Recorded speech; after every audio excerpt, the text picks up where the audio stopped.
is awesome, and that would definitely get you a bump up. And once again, vocabulary. I stress that enough. A lot of people will go and you can have the best resume ever. If you talk to them like you're trying to sell an ounce to someone off the street, then that's definitely not going to be, a good polished professional interview for you. So then I want, yeah. No, what questions do we have? I know that the Midwest Canna demo team is hiring today too. So yes. If you brought your resumes, definitely stop by and talk to them. What questions do you guys have for Marnay? Go for it. Also, I was saying, I was looking up on the internet, I was just researching. Mm-hmm. I saw that they need more in the beauty industry. Yes. Yes. I mean, No, so she is like, look, I'm not hiring, but you're about to get a job. yes. So literally, I was going, and also real quick, if you did not hear, like she said, Midwest Canna Expos are hiring for brand ambassadors. Okay, this is a great chance for you to expand your knowledge even in products. So being a brand ambassador, you're able to, represent the companies that are under those contracts. You get placed inside of several different areas or workshops or events. So then you're seeing a lot of industry faces. So definitely Midwest Canna Expos is a great company to start with. I'm definitely going to be sliding my resume because I need help in this industry too in Missouri.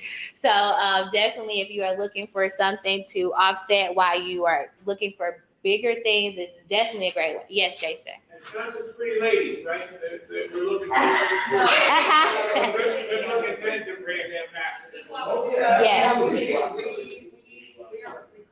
They're called brand ambassadors, but really they're patient educators. They go to dispensaries, Okay. They talk about Love it. products, they talk about cannabis, they talk about their own personal experience with cannabis. Yeah, we'll make sure everybody stops by. Yeah. Yes. Please apply, yeah. We And- have a really great training program, and we start at $16 an hour. So- Yes. Oh, I'm coming.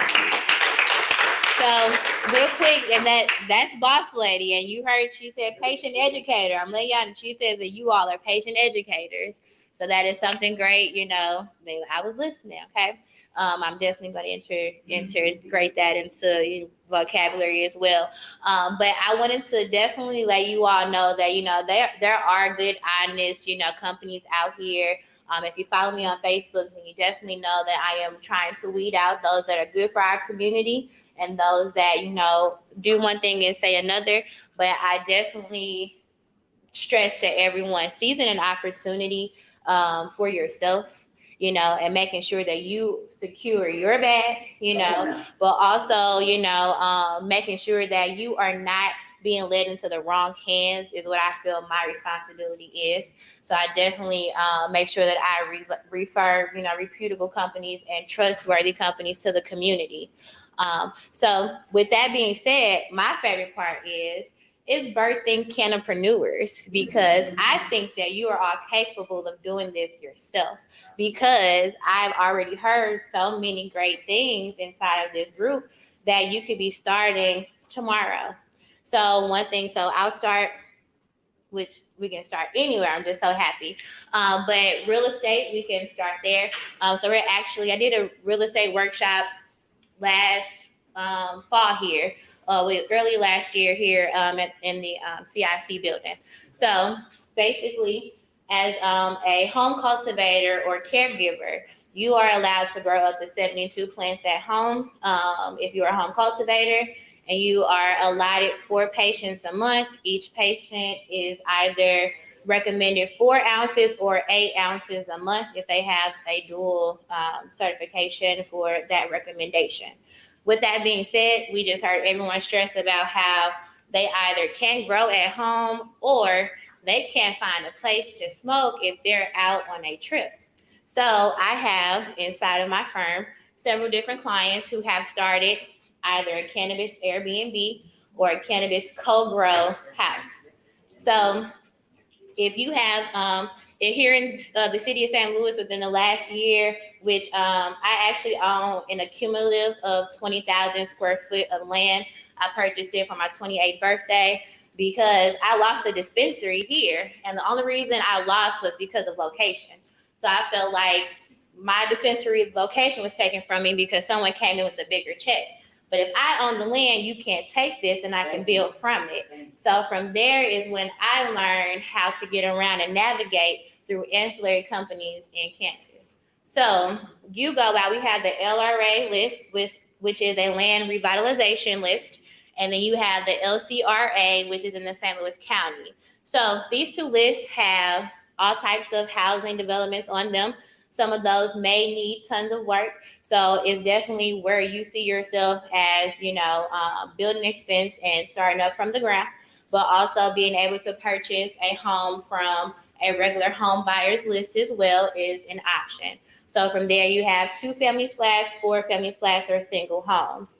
Inside of these lots, basically the verbiage and legislation is that you are not considered a facility owner if you are growing in a residential property. So in order to be a home cultivator, you have to be growing in a residential property. So if you have home growers and caregivers, so imagine you have grandma, aunt, or cousin in your home. Everyone's already been at some point buying, this off the corner. Well, you guys have a family business. So you can go in, buy property, and take every 2 or 3 bedroom and turn it into its own co-grow. So, yeah, so we have one up and running on the south side of St. Louis.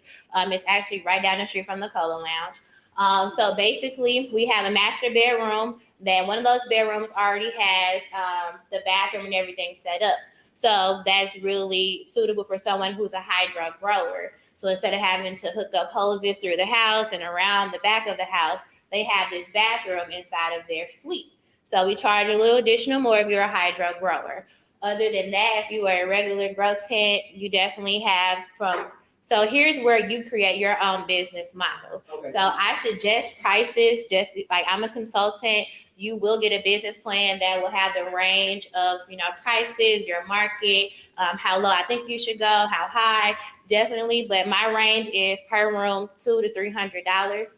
Because I believe that if we all work together and we all create opportunities for each other, then this circle will continue to flow. So $200 to $300, but of course, if you know your market, you know your friends, you know your family, this is a price that you can create on your own.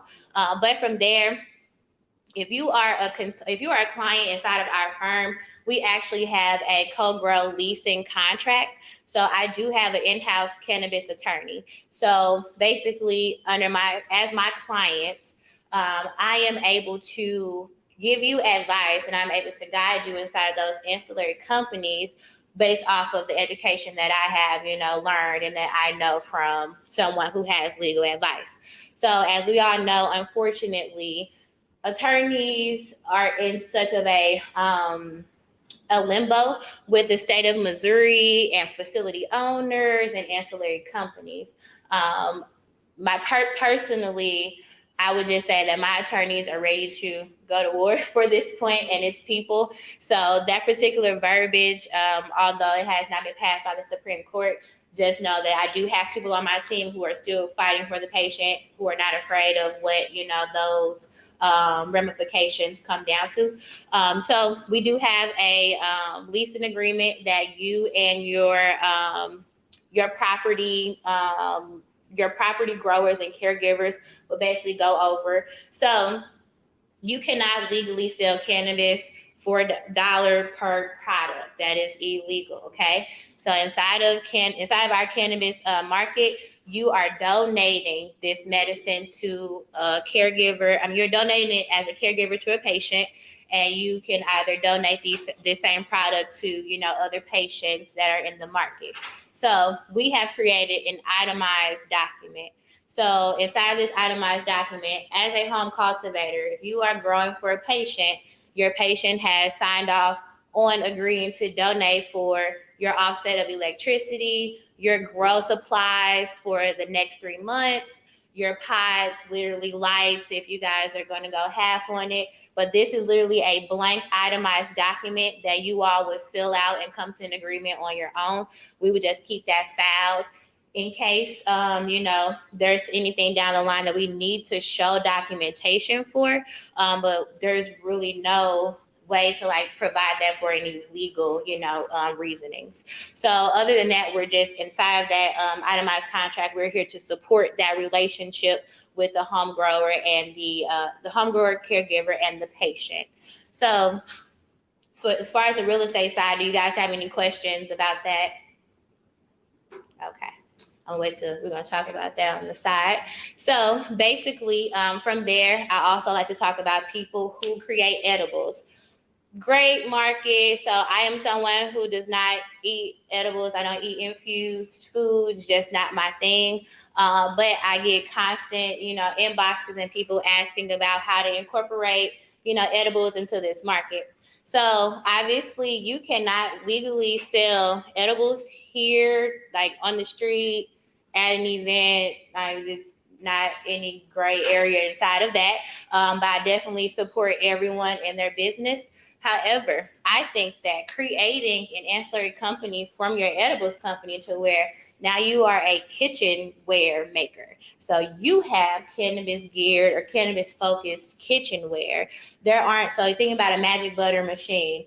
You could have your own magic butter machine. There's a lot of ways for you to put your brand inside of even pots and pans, to where if infused pancakes and then they have your brand in the middle of the skillet, So there's tons of ways to add on and capitalize inside of what you're already doing.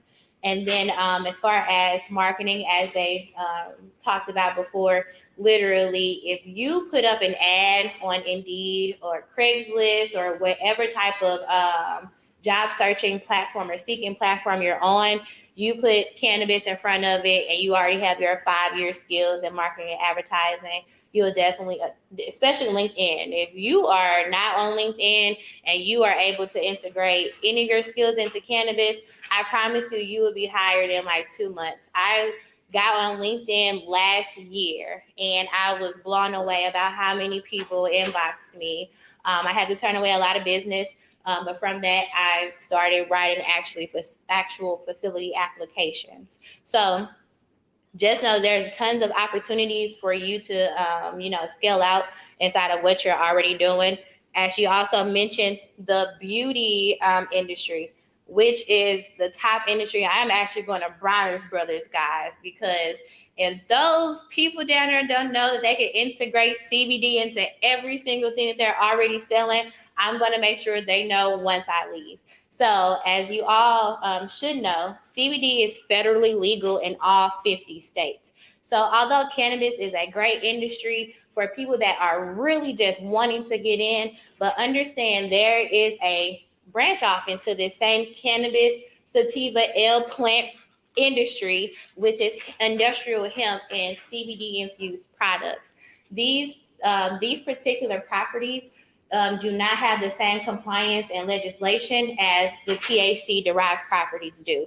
So even if you are trying to start a THC business, I suggest starting with CBD first so that you're obviously 100% in compliance. You're also able to ship to, people in other states. You're able to market and advertise without, worrying about being shut down. You definitely still have banking issues. I'd be lying if I told you wouldn't. I do not touch the flower and I still get flagged every 5 months.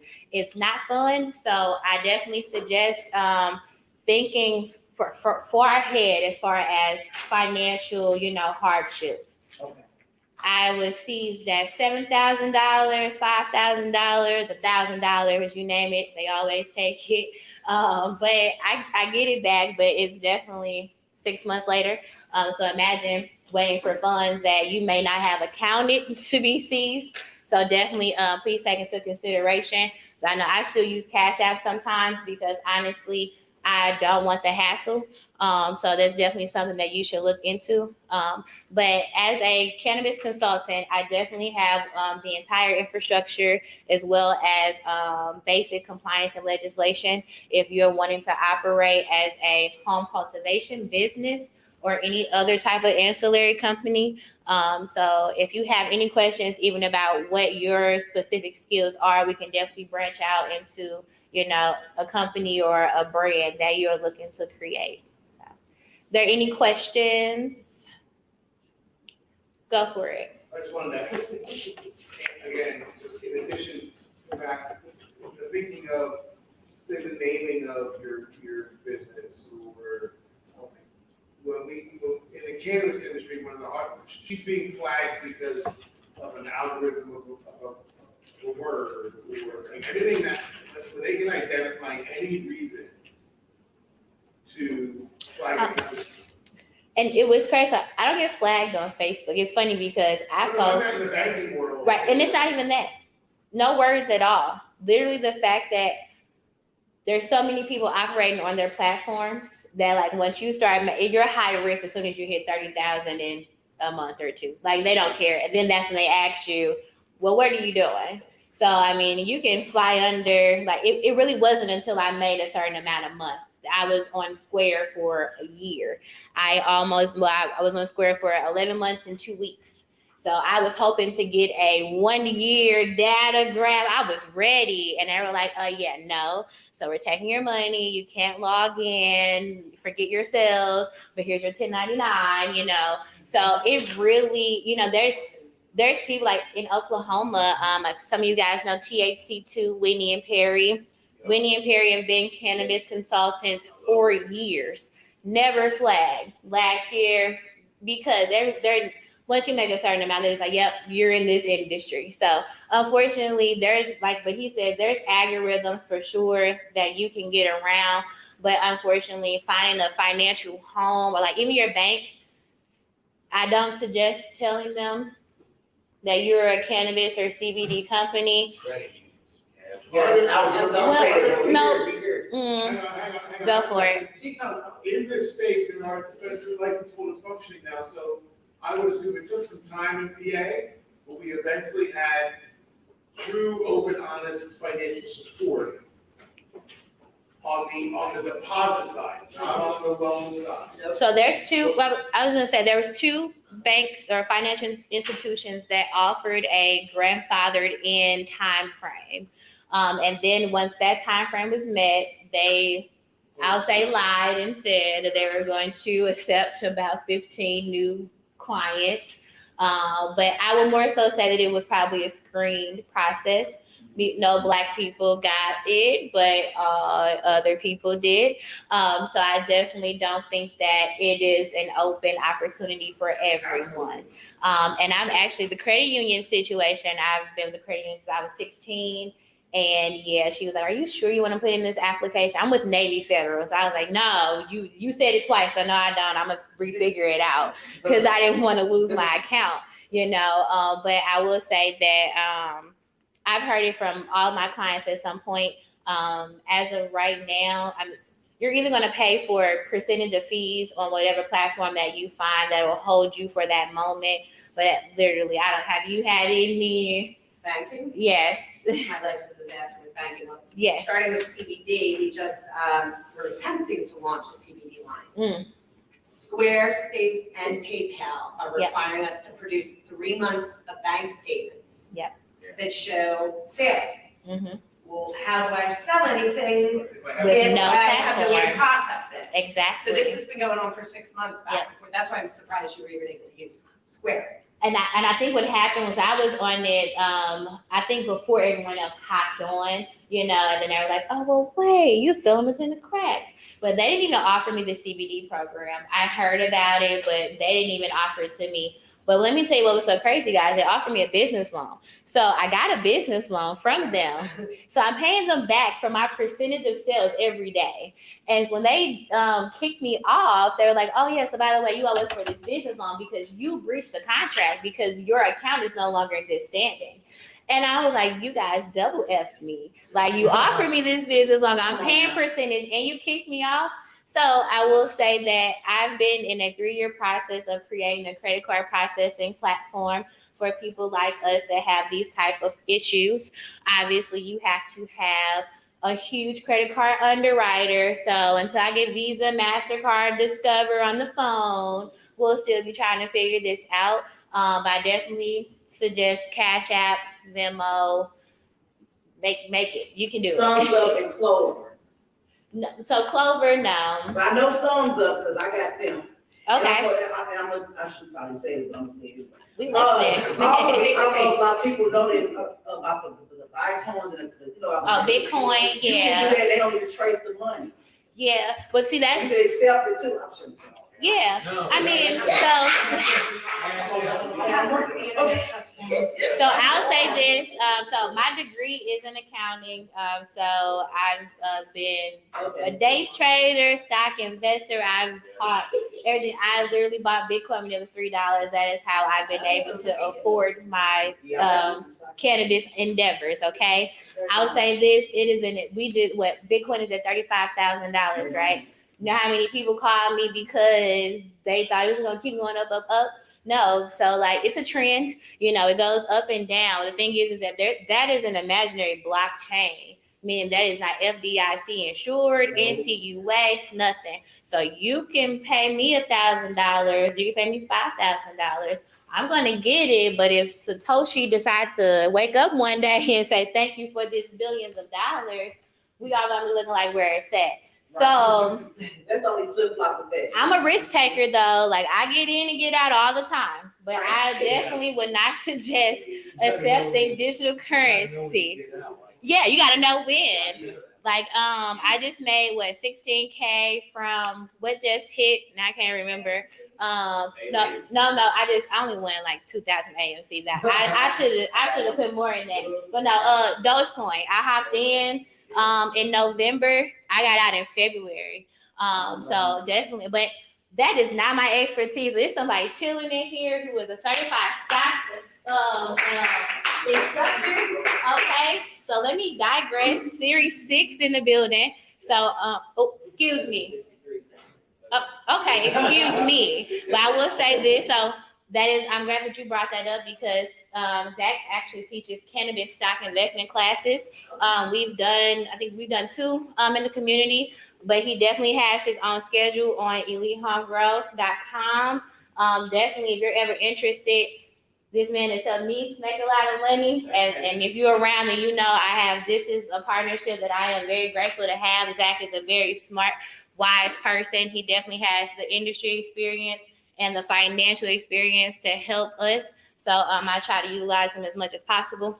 But other than that, I definitely just wanted to double back into industrial hemp.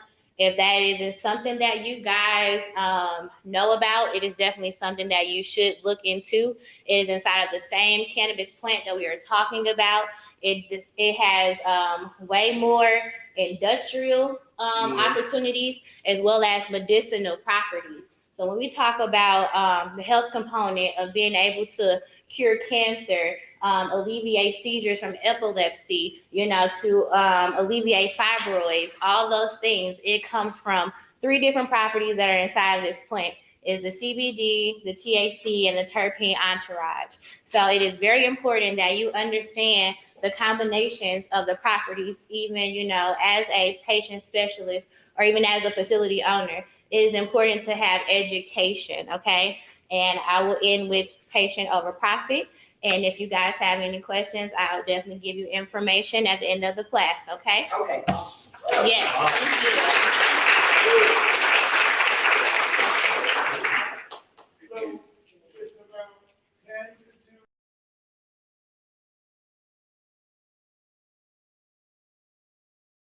So check. Okay. About half an hour. So We'll be back in for a little education from April.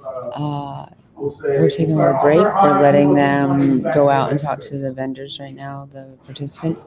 And then we're going to be back for a Cannabis 101. But we're going to be back here. I think we might try to set up in the podcast room. I really do apologize for the disruption. It was totally my fault. I hit the wrong button. So my apologies for that. I think we get to meet our mentees too, or I don't know. Feel like we lost most of our viewers at that point. So I started tagging some more people. We can go through And like yeah, I need so to. if we want to get some more viewers back in here, just let your friends know. But yeah, we're gonna be hanging out, take a little break. Little shout out to our sponsors again. Levo Oil is one of our sponsors. You can get 10% off of your Levo by using the code Cannabis Closet 420. My Smoke Gear, go check out My Smoke Gear if you're looking for new pipe, new grinder. We have silicone pipes, and we also have glass pipes and grinders as well. So go check it out, mysmokegear.com/ref/CannaQueenVGO. Also check out High Council. High Council has a whole list of amazing creators, and I happen to be one of them. So check out High Council to get creator merchandise. www.thehighcouncil420.com. Thank you, man. We got Dawn, the cannabis advocate, hanging out over These here. badass stickers. These are just Just want to come say hey. Come say Yeah. hey. Say what's up. Dawn, the cannabis advocate. I have two versions of that picture, one with the locks and one with just the bun. So, I love it. got versatility. I'm a Gemini. Absolutely. You need more than just one of me. Yes, Tuesday is the holiday for me. Yes, Oh, Tuesday. yesterday was her holiday. Officially. Yeah, hers was yesterday, you guys, and Jay's birthday was yesterday. She doesn't want me to tell anybody, so She's telling naturally everybody. I'm telling everybody. Fleur Verde Academy, check it out. You can learn all kinds of new cannabis skills. You can learn all about cannabis through Fleur Verde Academy. She brings in experts to teach classes like grow classes, for example, or investing in stocks and cannabis. Also, Fleur Verde Academy has a clinic attached to it, and Dawn actually runs that clinic. It's in Missouri, Illinois, and now in Oklahoma as well. So definitely check it out, 314-465-8516 to make an appointment. Fleurverts.setmore.com is where you can go to make an appointment for Fleur Verde Academy. Don't forget that they've rescheduled that Midwest Golf Canada Golf Expo tournament to 7/10, so definitely go check that out. First annual Midwest Canada Golf Tournament, Saturday 7/10 at Grand Marius Golf Course in Frank Holton State Park in Centralville, Illinois. Midwest Canada Golf Tournament Midwest Canada Golf Tournament at gmail.com is where you can find out more information. CQLLC is my company, and I work with my friends to provide cannabis consulting nationwide. So if you know somebody in need of cannabis consulting, we are a hands-on consulting company. We'll come in, we'll fix the problems that you have, or we'll come in from the ground up and make sure there's no problems to fix in the future. You just start right from the beginning. So give us a call. 970-426-5985 is our phone number. We look forward to hearing from you. Our show is also sponsored by B9 Grows. B9 Grows makes it possible for us to stream on StreamYard. We appreciate you, B9 Grows. B9Grows420.com is where you can find him. And he also streams every Tuesday on Facebook. So go follow him and set your alerts. Make sure that you're following us on whatever platform that you choose to listen to us on. We're on several platforms. Of course, we're on twitch.tv/CannabisCloset420, which is our most favorite platform. But you can also catch us on YouTube, Facebook, and we've just been picked up by Apple Podcasts, Spotify, Google Podcasts as well. And we do some social media shares on our TikTok and Instagram pages as well. So definitely check us out there. I'm going to leave that up, and we're going to take a little break. So hang out, and thanks, Nexus, for being here. And we'll be back in just a moment. I'm just going to leave the blank screens up and mute us out.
Hey.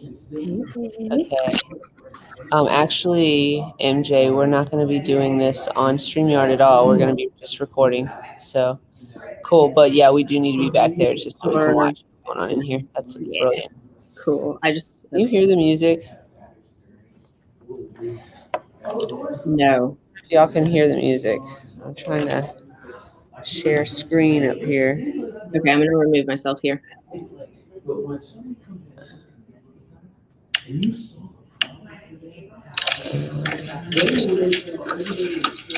Mute yourself.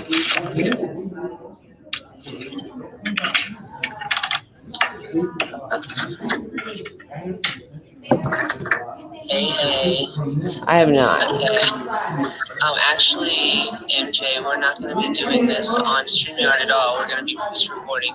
So cool. This is me talking to me. Excuse it. I don't know why you guys can't hear that, huh?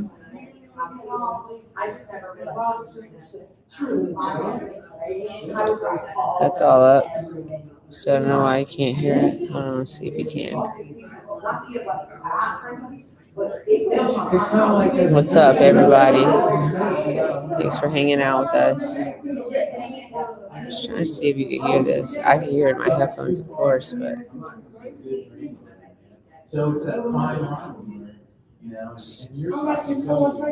phone delay. Anyways, we're gonna be controlling this from another room. No, I want you to reconnect. Oh, why doesn't anybody ever listen to me? Okay.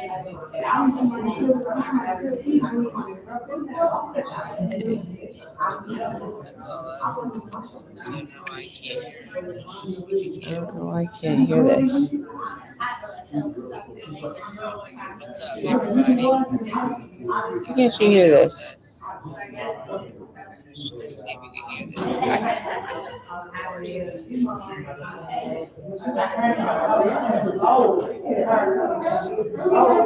Anyways, we're gonna figure that out later.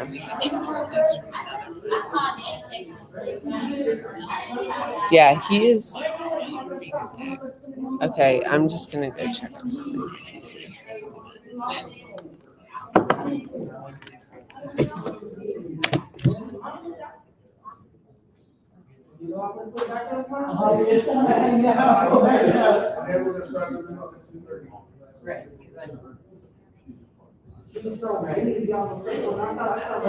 What he doesn't know.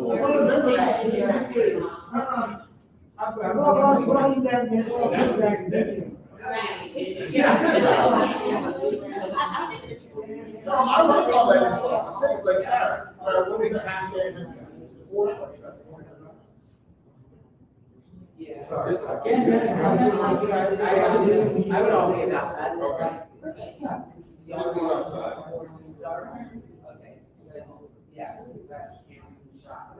Are you live right now? Well, I am, but not, don't worry about it now. Okay, he's gonna get something to eat, and I want to, with us, I want to use his back.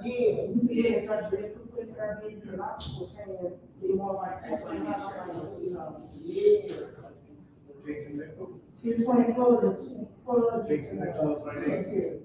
Been in cannabis industry legally for about 11 years now. Pennsylvania, Colorado. First off, an injury, that required a lifetime.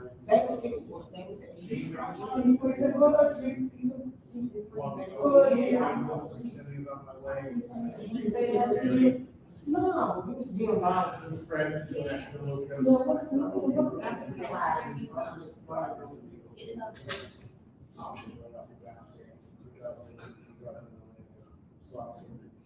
council with a natural path in Colorado. I'm the only one who said, I'm not.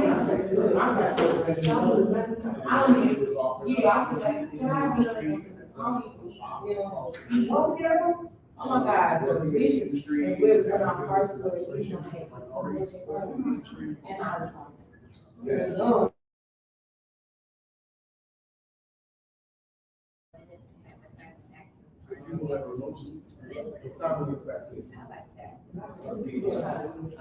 we are not giving out.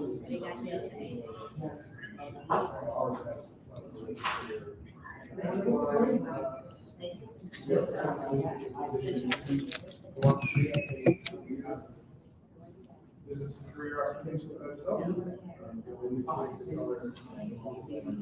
Education, connection, lessons learned.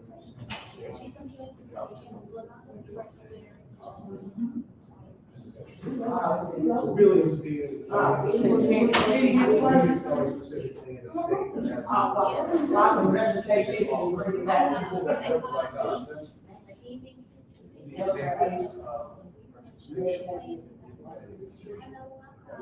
And it, I'm blessed to have it.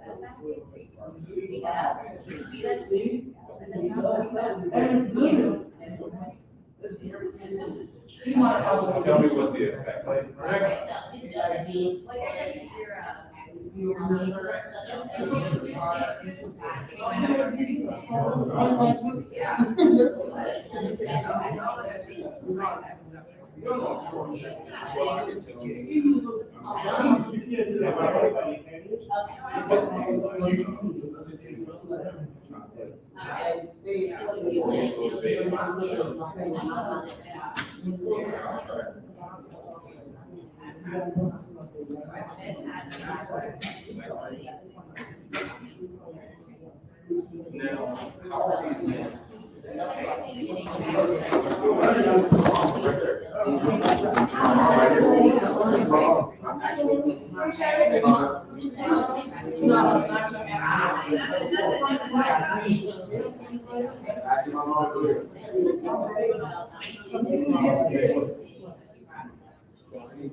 That's wrong.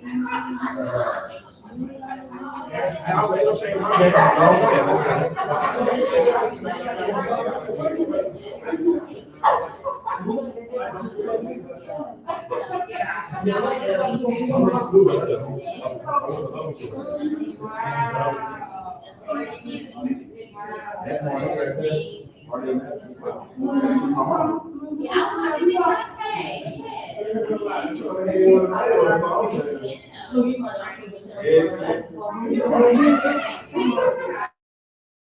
These are confused. Yeah, you are more confused, right? Yeah, they are confused. So it's Delta 8. It's like, it's Delta 8. I got the sign right here in front. So they can be looked at. You want to see it?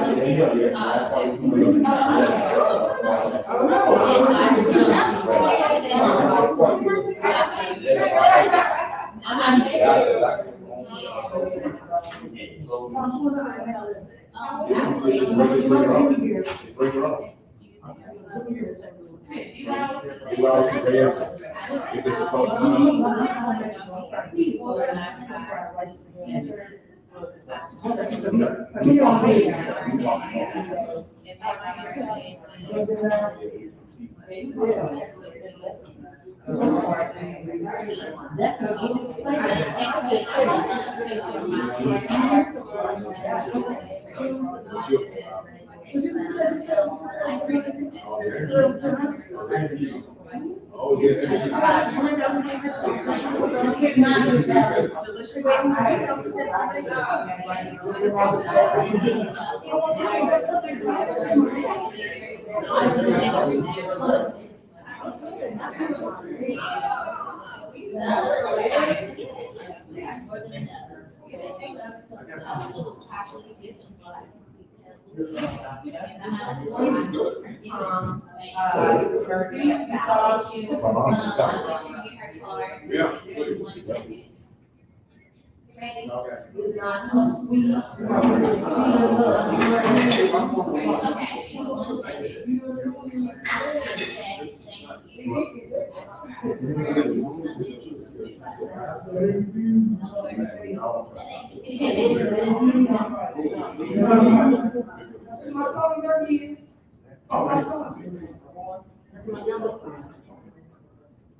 Must stay about an hour and a half, 2 hours. She said she don't stay about an hour. 2 hours.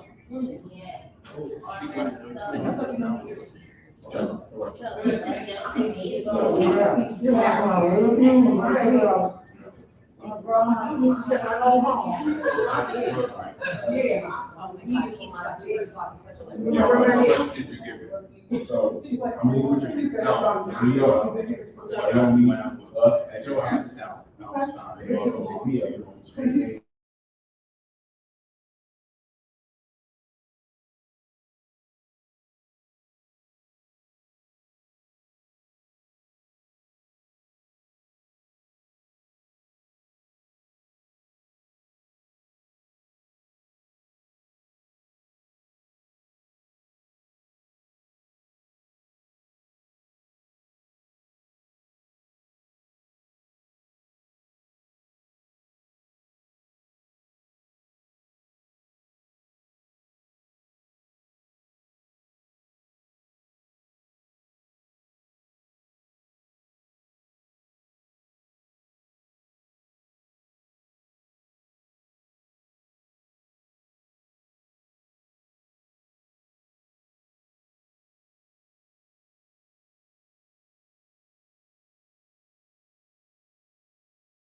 Hey,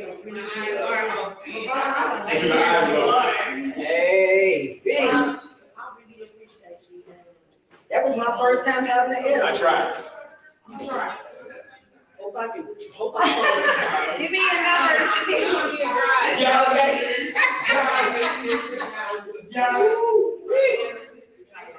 Ain't kicked in yet, I don't think. I'm just giggling. Good. Yeah. It's fire. Hey. I'm down.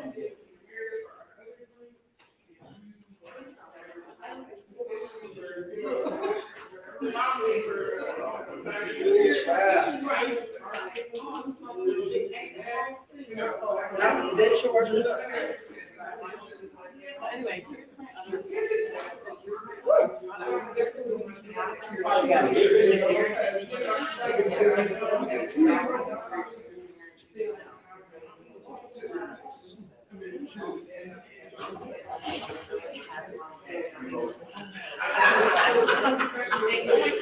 Blasted. Yes. The countdown about to start right about now. Oh, it's not. Oh, okay. Absolutely. Come on now.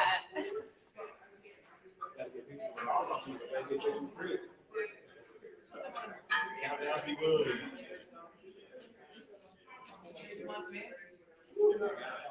You on Facebook? Yes. And Vaughn Hamilton.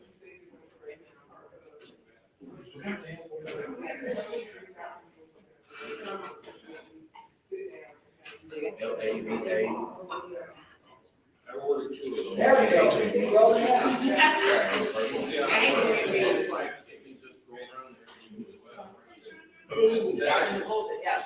Excellent.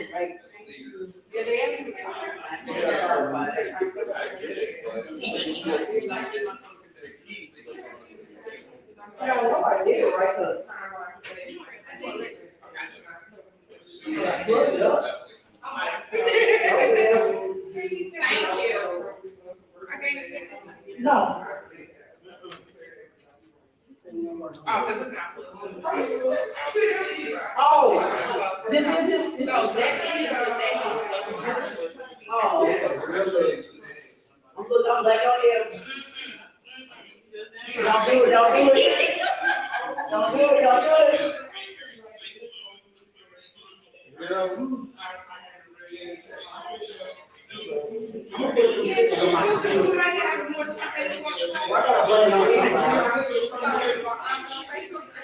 You guys don't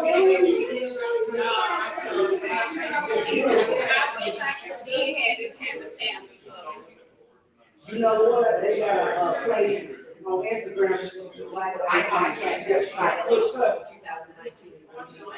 and she has she sells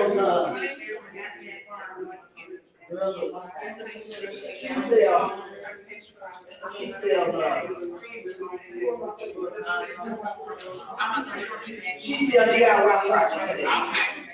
That's what I girl look.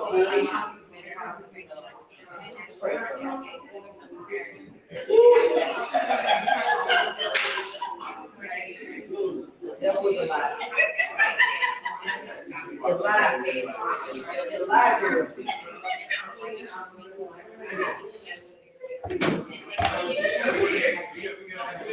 But no,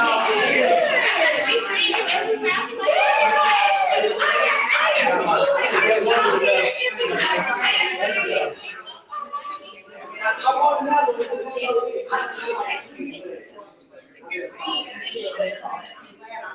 Look, I could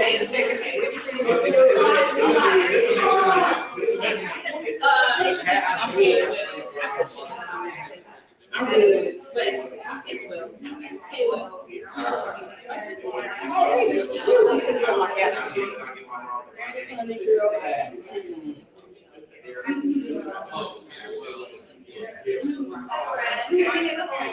Yes, I have.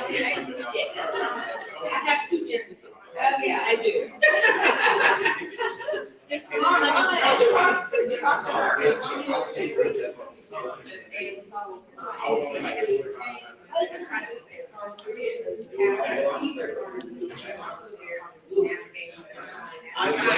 That's all right, I'm just gonna work it. Oh, okay. I wanna put on my iPad.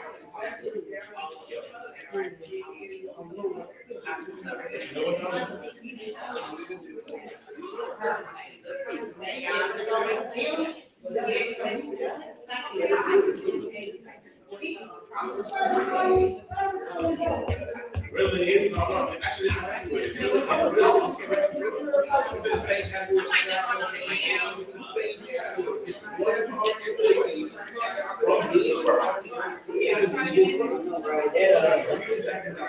Coffee, did I hear coffee?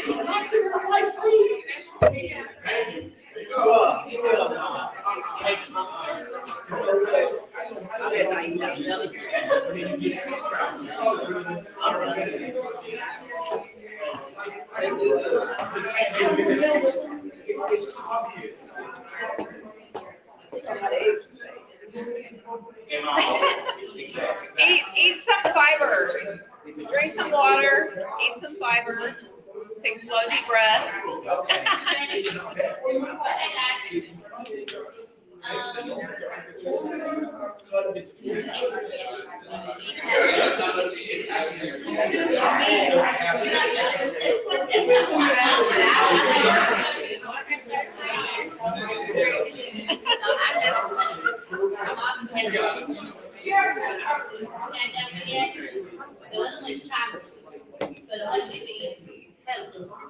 I have a green. They are different.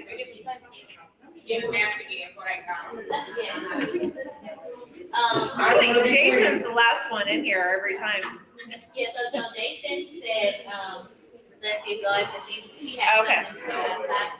So, you guys are ready. We're gonna keep going on this last segment. We said the best for last. So much awesome information. I'm gonna call 60-second warning. Thank you, Eric. And we are, we're almost done. We are, Or yeah. is at the end of the rainbow. Unfortunately, it's not easy, but way better than that. And like whoever said something was very sweet, I know, right? You know, like, I believe you. It was great.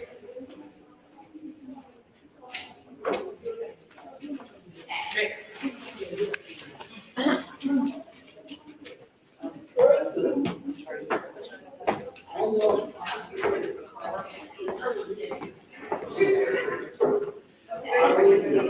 It's so official up here at this podium.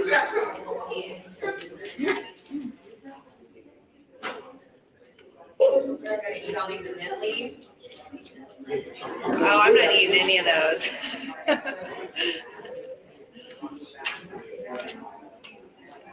I'm like the tinctures and the oils all day long.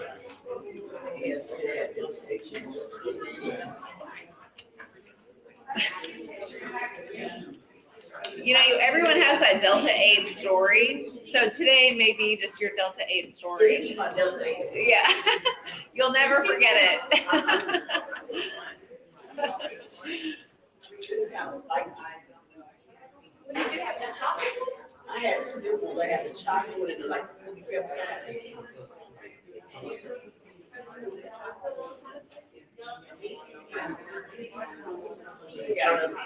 What? Is this the chocolate?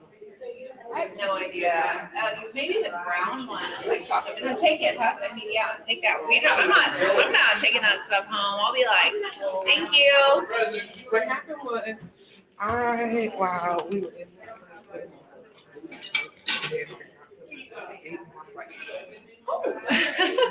Yeah. No, I know, right? Yeah. Yeah. No, I was just telling her, we all have a Delta 8 story. You know, it's always that one time I was like, I had no idea.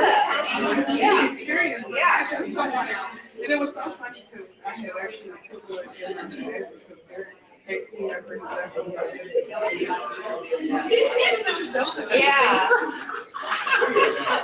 I'm like, so this is, I'm like, gotta go buy that juice I saw. I know, right?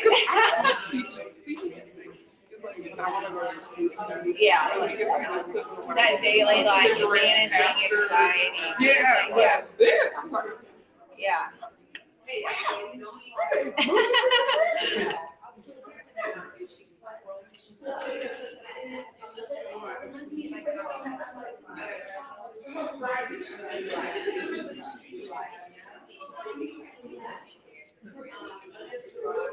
We good? All right, so I am gonna go ahead and get started. I know it's in the afternoon. I don't want to keep you guys longer than you need to be here. And a lot of people may know a lot of this information. I know last week there was a good balance of people who this was all new to them and people could teach this. Actually, one of my instructors is coming out here. So when I wanted to get into the cannabis industry in Missouri, when I came out of the cannabis closet, I went to a hemp staff training, and Farrah was actually the one doing the training. So she, there's a couple things I'll share today that definitely came from her. And then there's Nugget down there. That Nugget is her little dog. Oops. Sorry about that. So I was going to do some housekeeping stuff. You all have colored folders if you've gotten a mentor folder. okay. I wanted to let you know that, so Marnay is actually, if you've got a yellow folder, she's going to be your mentor. So I want you to follow up with her. I want you to reach out to her. I think today is not only really important because you get a lot of good information, but you're making connections with people. Marnay will be a good support system down the road, just like all of us will. If you got a red folder, you got me. Farrah. Here I go. You, green, if you have a green folder, Farrah is your mentor, all right? Yes. We've nominated you as a mentor, Farrah. Okay. And then Julia was sitting in the back. If you have a black folder, that's your mentor. Abrama, right over there. If you got a blue folder, that's who you want to connect with. Of course, connect with everyone, but thank you, Matt. I think that was everybody.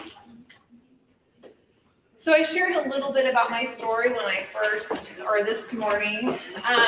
So I'll go into a little bit more detail.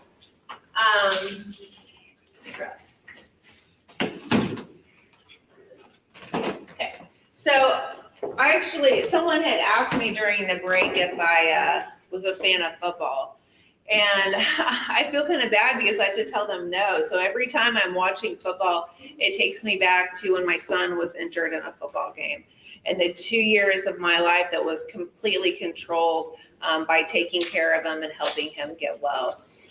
He suffered a very bad TBI, and like I said earlier, lots of prescriptions, therapy.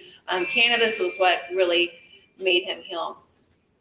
The reason why I'm here today is because I do understand the medical value of cannabis, but growing up, I'm an 80s baby. My dad actually supplemented his income by selling weed, and we were able to get a deposit paid on our home.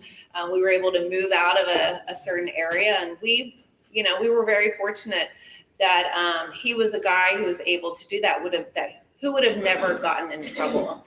So he could, if he would have gotten pulled over, honestly, they would have just seen him as like a good old boy, maybe made one mistake, maybe was just trying to support his family. But, he never got in trouble like a lot of people did, minorities.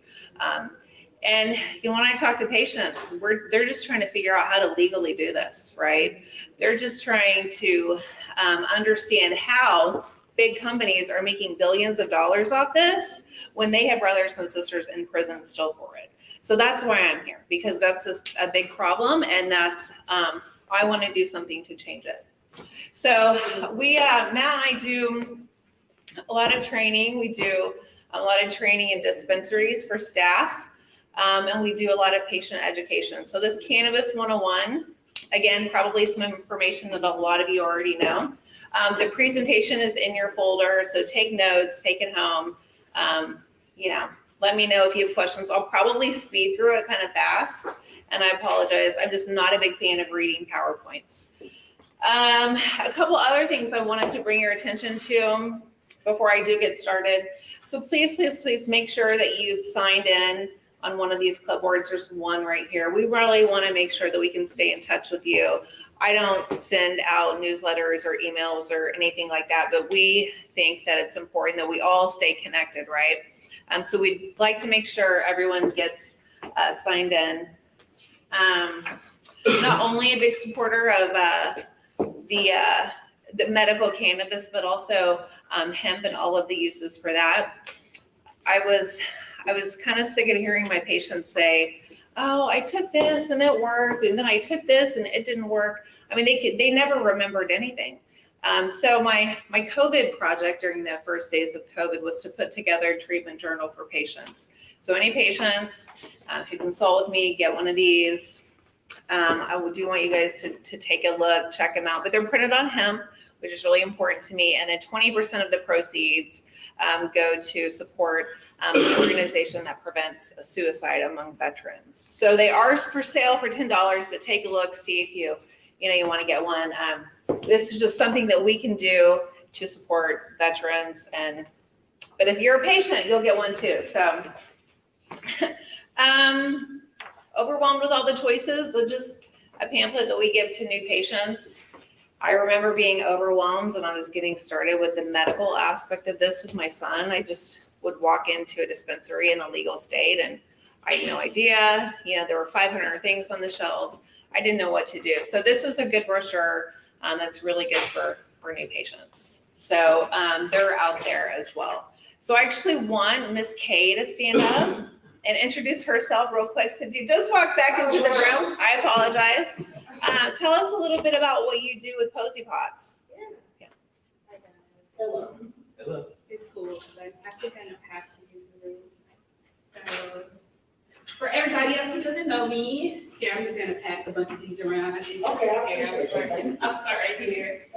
But I'm Kiana. I go by Kay, and I own Posy Pots and 3D prints.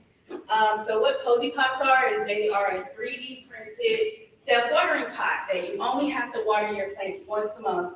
They come in any shape and any size, any color. But for my cannabis patients, I actually have another company called Posy Pot, where for my cannabis patients, they only come in black and green. But 1 gallon, 3 gallon, 5 gallon grows once a week, and you have maximum growth. It's a homeostasis, complete homeostasis system. You pour the water through the top, it goes down, there's a reservoir on the bottom, there's drainage and aeration through the middle, and there's live soil on the top of all the plants. Worry not, you've got a Posy Pot. Awesome, very cool. I do got a question. Yeah. So, if you use nutrients in your water, Yeah. you water your plant, and you still use them in the Posy Pot, and it will still be good for that entire week? Yes. Perfect. You answered my question. Wow. All right, and does anyone in here actually have a purple folder? Right there.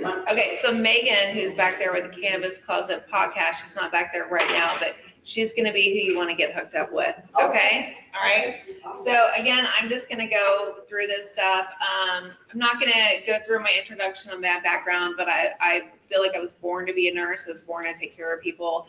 I love taking care of people, and that's what I've been doing, and for most of my career. So I'm actually teaching one of the classes at St. Louis University, just like Corinne over there. And then I think Chris with Starbuds is teaching a class too. It's been a great opportunity to interact with some students who are really excited about this industry. If you have questions about being a student, I think you should talk to Farrah because she's actually enrolled in the program. I love it. So Abraham really talked about the history. What I like to do for patients is just talk about how long this medicine was used before it was prohibited for medical use. And I work with a lot of older people and they see it as like this new thing. It is new to Missouri, right? You can go into a dispensary and buy it, but using cannabis for medicine is definitely not new. As you can see, it goes back to 2700 BC. The Hinduism actually referred to it as a source of happiness, joy, and the bringer of freedom. I don't know about you guys, but everybody in this world right now needs some peace and some freedom, right? To just talk about some of the players who really brought, the benefits of cannabis to light. Sir William Brooke O'Shaughnessy was actually a physician in Europe. He went to study some indigenous populations in India and saw that they were using cannabis for everything, for childbirth, as an aphrodisiac, for gout, for chronic pain, for headaches. And he actually brought that back to Europe and said, hey, I think we should start using this. And he published one of the first scientific articles on medical cannabis. Dr. Rafael Mishalam, if you have time or you haven't heard of him, I definitely think you should spend some time, just Google him. He's known as the father of cannabis research. If it weren't for him, we wouldn't know about this system, the endocannabinoid system that I'm getting ready to talk about. He's still alive.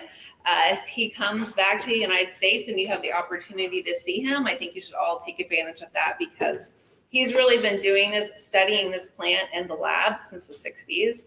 And that's the information and that's the research that we needed so we could make this, more legitimate, honestly, and more valid, so people will see it as it actually is, medicine. I like to mention Dr. Ellen Howlett. So she was actually a researcher at St. Louis University when she discovered the first CB receptors. So that's a big part of the endocannabinoid system. So that's really important. Dr. Lester Grinspoon, he actually believed that marijuana and weed was so bad and so toxic and so addictive. He wanted to do research to prove that. And so when he was doing this research to prove how bad it was, he actually noticed and found out for himself that, hey, this is not that bad. And he became a huge proponent for it, for his remaining years, and just died last year. But, another one to look up and Google. I just love that picture with this jar of buds. Robert Randall was the first legal patient in the United States.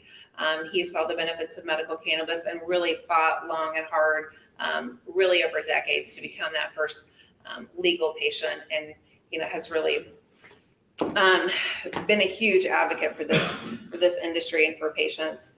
Obviously, I'm a big fan of nurses. So his wife is Alice O'Leary Randall, and she has published a couple books, a nurse. So she's definitely someone to follow. Dr. Ethan Russo. If you're doing any kind of research, you Google the endocannabinoid system, you're going to see his name somewhere pop up. Just a good name to know. But what I do like to, share some of the top influencers or pioneers in medical cannabis. But what I would really like to see is a little bit diversity among these researchers and scientists. So when we're talking about opportunity for everyone, there's a whole nother aspect of research and what people can do. And I want to see more people of color be on presentations like this in 5-10 years. All right. So just a list of qualifying conditions. This is really just my 2 cents about qualifying conditions, is that we shouldn't have them. This is a plant. People shouldn't have to prove that they're so sick that they have to go out and use this psychoactive substance to get better. It really is hard for a lot of people to admit, a lot of older people, they don't want to be seen as so ill and so sick that they have to rely on something like cannabis. You do have to be diagnosed or have some, your certifying doctor does have to say you have to have one of these qualifying conditions. These are, they're a little bit different in each state, but I'm sorry, I'm going to move so you guys can see. And the great thing about Missouri is that really anyone who wants a card can get a card.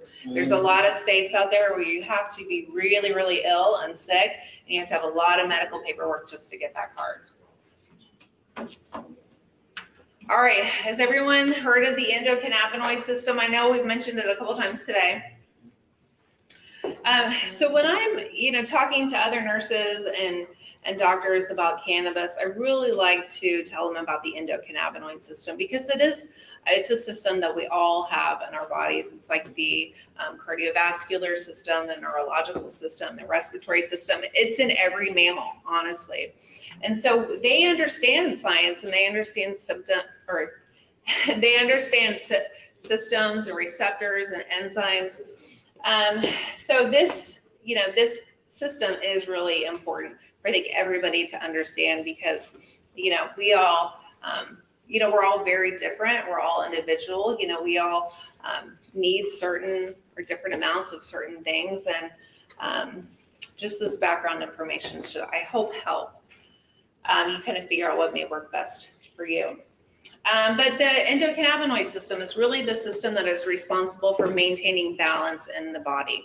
That's a pretty important system. So homeostasis, also known as balance, this system is sending messages to all the other systems interacting with receptors. It's all over. It's like this is the story I always share. So my husband likes to fix our vehicles in the driveway. He just likes to play around with them. They don't even need anything done with them. He just likes to kind of take them apart, put it back together. I have no idea what he's doing out there for hours besides, getting away from his family, right? But occasionally he has to take it up to like O'Reilly. They have to read the computer. He needs to know, what he's trying to fix or exactly what he's looking for. This endocannabinoid system is like the computer of our car. It knows everything that's going on in the body and it kind of controls everything that's going on in the body as well. All right, so these CB1 and CB2 receptors that are all over our body, you guys have just maybe consume some delta 8 THC. Delta 8 actually interacts with both of these receptors. It does, have psychoactive effects, as you may be figuring out. But these CB1 receptors, if you look right here, and you have it in your presentation, but so the THC is typically what's interacting with these receptors in the dark green. So if you look, there's a lot of these receptors up in someone's brain, right? So when we've known for years, for decades, that THC is really good at controlling nausea and vomiting. That's, really good at helping people manage their pain. We know it makes us forget sometimes, right? It's got that short-term memory loss. That's because THC is interacting mainly with the brain and some other places. Now, CBD, you have probably heard, 50 people tell you that CBD, changed their life. They're so much better because of it. And I heard the same things too. And I was wondering, how does this one thing, affect so many different conditions? And it's because, and this really doesn't do it justice, but these CB2 receptors are all over the body. But most importantly, they're in the immune system. So the immune system controls inflammation, right? Heart disease, stroke, diabetes, chronic pain, arthritis, autoimmune conditions are all related to inflammation in some way. So we can consume CBD and get a healthier immune system because of it. Our body is not going to be creating so much inflammation, and it's going to be able to better balance that inflammation. So, when you hear someone say, I have this and CBD worked, it's because CBD is really honestly good for most conditions. I take it like a multivitamin. It's just something that I know that I need, and some people may need to take a lot more than me, and some people may not need to take as much. So for people who cannot get a card, they live in a state where there's not a medical program, or there's all this stuff that people believe. Like older people think they'll lose their insurance if they have a medical card. There's people who will lose their jobs if they test positive. I don't ever suggest volunteering that information during a job interview, but they cannot consume cannabis. So there are ways to promote the health of this amazing system that controls everything and promotes balance with diet, exercise, stress management, and play. We all need that, right? And none of us get enough of that. In a study, I don't remember what year it was, but they were looking at the endocannabinoid system and the receptors. And so they isolated a bunch of rats because you have to study everything in rats before you get to humans, right? But they noticed that these rats that were isolated versus the ones that were out in a community and with people didn't have as many CB receptors. I mean, it really, the isolation, it really has a negative impact on our health. And, you know, the last 16 months, I think we're all pretty happy that we're out now, but, you know, this isolation has really affected people. The Entourage Effect was a term coined by a scientist who saw the value of using the whole medicine, the whole plant together. And, you know, it's really just these compounds in the cannabis plant all working together to provide the most medical benefit. So there's the cannabinoids, so THC and CBD are the most popular. Delta 8 is pretty popular now. Terpenes, of course, those are what you smell when you smell cannabis flower. We've been using or utilizing these terpenes forever in essential oils. When I talked to my aunt about using cannabis, and like the smells and the different terpenes available, I'm like, you know, you're the one who sells everyone the essential oils, you know, all the ladies, right? Do you know what that is? That's medicine from a plant. Cannabis has that same medicine. You know, they all have terpenes, right? Okay, so I would just like to talk about my favorite cannabinoids and terpenes, because they all do, you know, provide some different medical value. You know, THC is one that, you know, we should all know about. Of course, it is the one that's responsible for those intoxicating effects. CBD is really, really good for inflammatory conditions. So we see a lot of benefit with that. CBG is probably my favorite for patients because I do talk to people who don't want to get high. You know, I don't want to smoke. I don't want to get high. They've tried CBD. It didn't do anything. Most people say, I tried CBD and it didn't work. They took, you know, a 20 milligram gummy a couple times, and CBD just doesn't work that way. It needs time to build up in your system. It needs to be taken on a consistent basis. You know, for some people, it's 2 or 3 times a day. But CBG is one that's not psychoactive. It doesn't make people feel high, but they can feel the CBG. You know, their muscles start to relax. It improves, you know, pain, anxiety. So there's a lot of benefits with that. And probably in some of the dispensaries and some of the growers are going to start really focusing on that cannabinoid and making it available for people. CBN is that cannabis that's may have been sitting around for a little bit. It's what happens when it's been exposed. The cannabis has been exposed to like light and heat. CBN has lots of benefits. It's actually they've seen that it's really good for seizures and things like that. So just because it's old doesn't mean it's not good. All right, so what are some of your favorite smells when you walk outside? What makes you feel happy? What makes you feel, makes you feel relaxed? Anyone? The citrus is always make me happy. Yes, right. Matt, do you have a favorite one? Just like she's done. Limonene is my. Yeah. Who feels sad when you're peeling an orange? Yeah. Grapefruit. It's just so uplifting, you know? So Yeah. Huh? Yeah.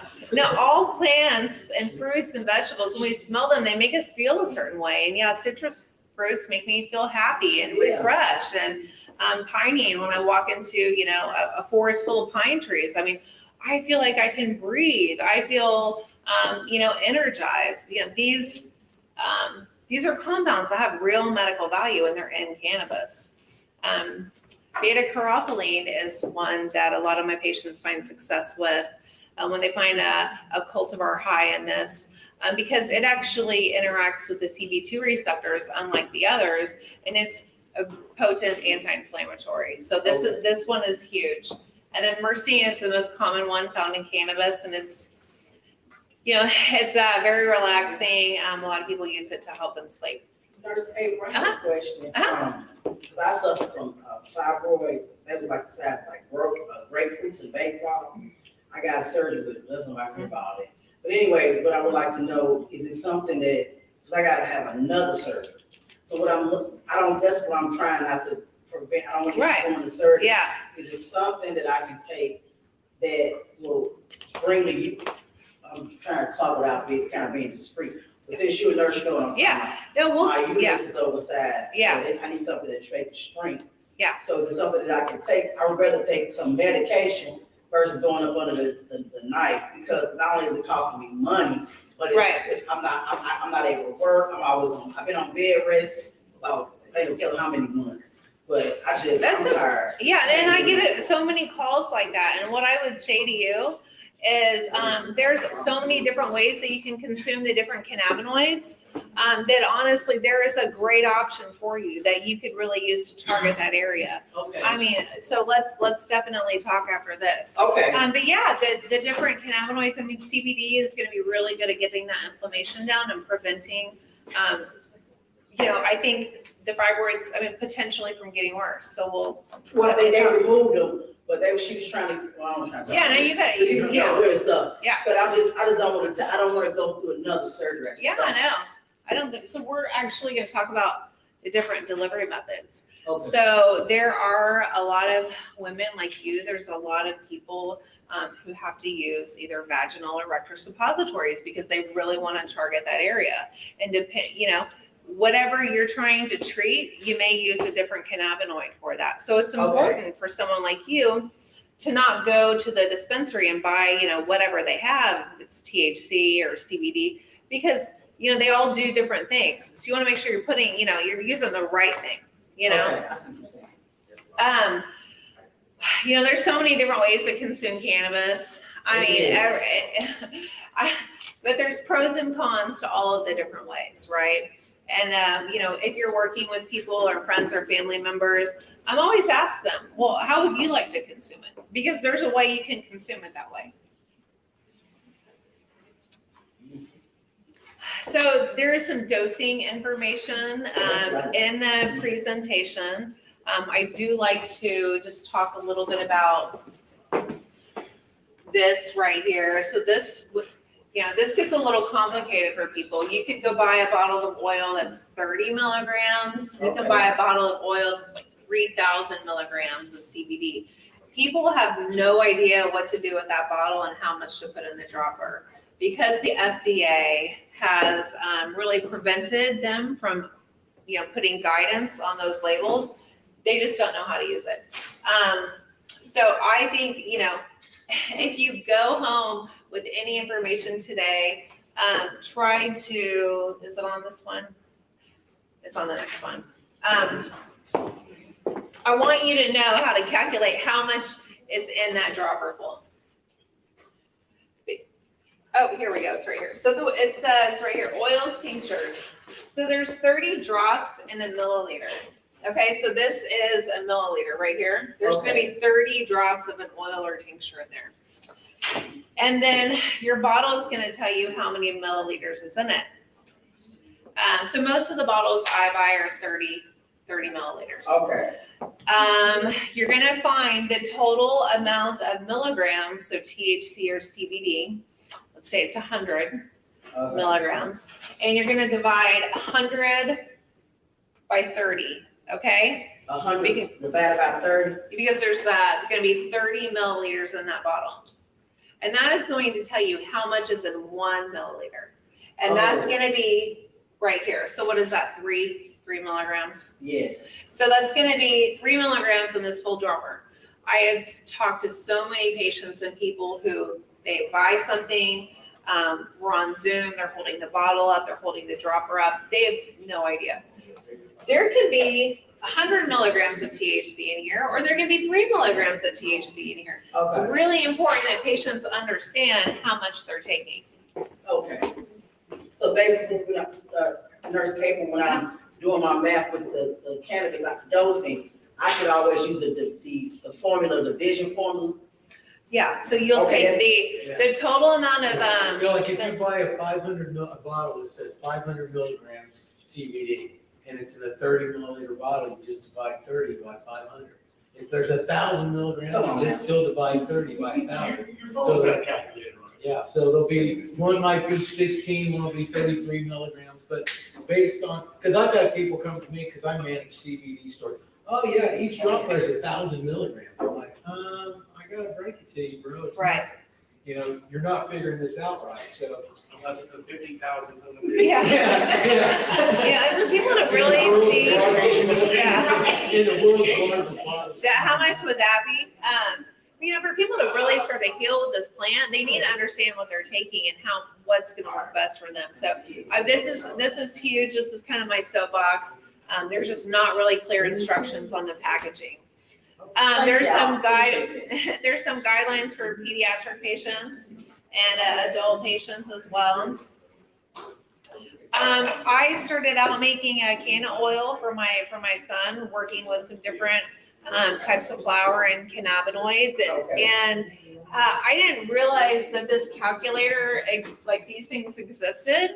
So it's like, oh, we're gonna take an ounce of this, we're gonna take a cup of this, and I would always try it myself, you know, and I had a lot of family members try it, you know, they have some of those really funny edible stories, but it is important to know, again, the dose that you're taking. So all you need to know if you make home edibles, which is really, really easy, I'm sure all of you, or a lot of you in here do this. I know Corinne knows a lot about this, but you take the weight in flour. So if you buy 28 grams from the dispensary, you're gonna plug this into this fancy calculator online at that website. Okay, I see what you're saying. Yeah. You're gonna either guess at the THC or CBD, or the dispensary is gonna tell you. So if I were to get a strain 6 years ago, maybe I just Googled and it said 16% THC.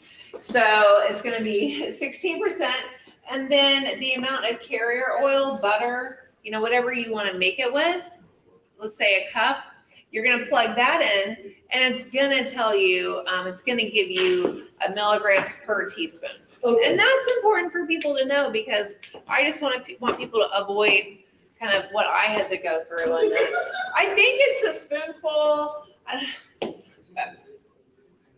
What we don't want somebody to do is a first time or new user to have a bad experience with cannabis, because they won't be coming back. Yeah. And that's what we don't want. When this was maybe their only hope that they had to try to change their life and get some quality of life back and get off of those pharmaceuticals or lower the doses. So dosing is such an important thing for that person. And I like to, so I did spend some time with a doctor I have a ton of respect for in Maine. He taught me a lot, but I like to share some of this dosing information with people. So a lot of people will go in or they'll have a pre-roll or a joint, or they'll load a bowl. You don't have to consume the whole thing. For new patients, they're taking one inhalation and they're waiting 15 minutes. They really need that much time to evaluate how effective that one inhalation is going to be for them. I mean, this is, you know, most people don't realize that you can get some effects from one inhalation, right? So it's just the whole start low and go slow, and kind of, you know, start on a really low dose, and then you're gonna find what works best for you that doesn't cause a lot of negative side effects, but that provides the relief you need. And it's a lot cheaper if you start low, right? And you find something that's not going to find a dose that's not going to cost so much money. All right, dude, like to talk about dry herb vaporization. Dry herb vaporization is probably the safest way to inhale cannabis. You know, every time you light your lighter, you know, next to your mouth, I always share this, and then apparently Matt, every time he lights his one hitter, he's like, he remembers this, but you're inhaling all that butane. Yeah, you know, we don't want to be inhaling that. When you see that like black cloud of smoke come up, I mean, you think if you're lighting something, I don't know, 15 times a day, it's probably not that good for your lungs. Dry herb vaporization, it doesn't smell. You're not producing a big cloud of smoke. You know, there are a lot of people who do like it. And, you know, I think it's really like good medicine because a dry herb vaporizer, so this one is like, you know, the old school one they used in like the clinics in the 70s, the doctors were using. You can probably get that now for like $35. But you can set the temperature depending on the cannabinoid that you're really looking to get those effects from, and also the terpene. So when you're lighting something on fire, you're kind of burning up a lot of those beneficial cannabinoids. The majority. Yeah. Right. When you burn it, you're losing the majority of the beneficial cannabinoids in the plant. Yeah. So, what I just wanted to add, with the vaporization, you get dual use out of your plant as well. I've seen a lot of people be able to pull cannabinoids out at certain temperatures and smoking it, and then take that vaporized flower and put it in the butter and reduce it, and pull more cannabinoids out of it that way together. So Yes. Put it in your coffee grounds. Yeah, that's my favorite one. Put it in your coffee grounds. So for people who have been smoking, and I'll be honest, when it comes to inhaling cannabis, I don't always use a dry herb vaporizer. But for new people who are really trying to, you know, do this the healthiest way possible, I always discuss this option with them. But for smokers, it takes some time getting used to. You know, you're used to kind of exhaling smoke, and you're just with this, it's just a little bit different. It's not as exciting. Yeah. Is dry herb safe for oil? Yeah, it is.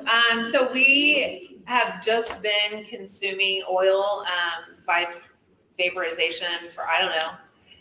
Jason says he saw the very first one ever. What, in Colorado, in what year? 2010. Okay.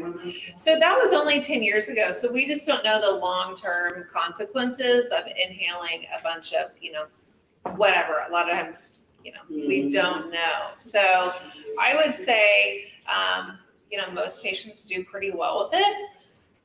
But just to be on the safe side, just, you know, everything, you know, in moderation is probably key. If you're, you know, sucking on that vape cart, you know, 40 times a day, you know, you may be more susceptible to some negative effects, you know, as opposed to someone who takes like 4 hits a night.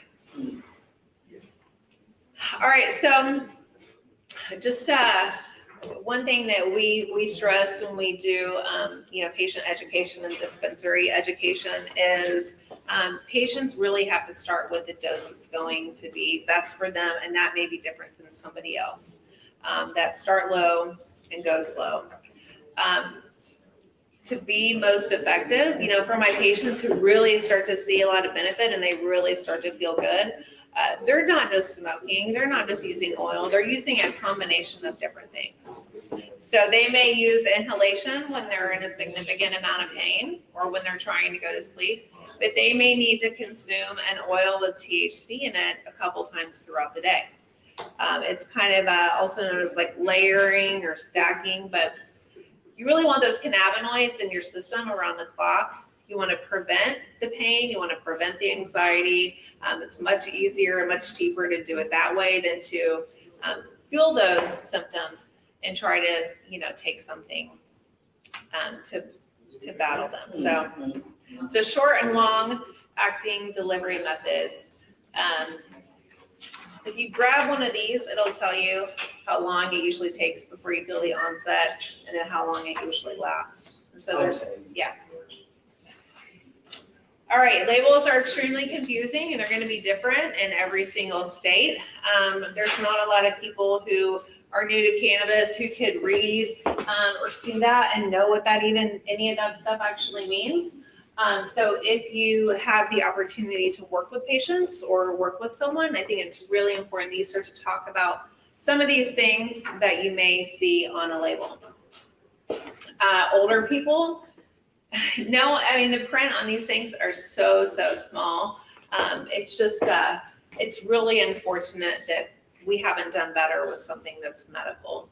When I go to the pharmacy to get a prescription, I usually get like a big book, right?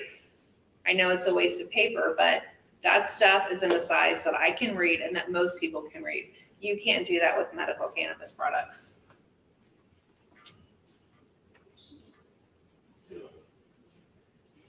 Okay, so certificate of analysis, regardless of what cannabinoid or what cannabinoid product you're consuming, you want to make sure that you're looking at a legitimate lab report. So that is going to show you not only hopefully the percentages of THC and CBD and terpenes, but it should tell you that it tested negative for some of these things that we don't want to consume, right? Pesticides, I don't want any of those in my body. Heavy metals, pathogens, I think that we really need to do a good job making sure that we're offering that information to patients and that as patients we're asking for it. Because when you concentrate like an ounce of flour into a really small amount of something and it's had pesticides in it, I mean, you're concentrating those pesticides too.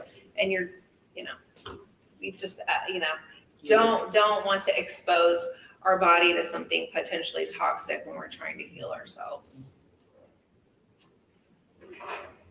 All right, managing side effects. You guys having any side effects from the Delta 8? It's making me sleepy. Is it? People are, some people are really worried about, feeling too high or, honestly, I've had a couple of those experiences where I'm like, oh, I probably overdid it. And then I just have to remember, of course, no one's gonna die. No one has ever died from over consuming THC. And you just kind of gotta go with it. I always say, find someone or talk to someone who you feel safe and supported by. Do something fun. Just go with it. It's not, you're not going to die or, it's, but it can be really, really overwhelming, especially with these highly concentrated THC products that a lot of new patients are getting their hands on. Really emphasize psychoactive, meaning that when you overload that, it's in your head. The very smart people in the room, medically trained, feel like they were dying in their head. No symptoms, pulse is fine, no temperature, in their head. I feel. So remember, psychoactive is what it means. It's really plugging into that.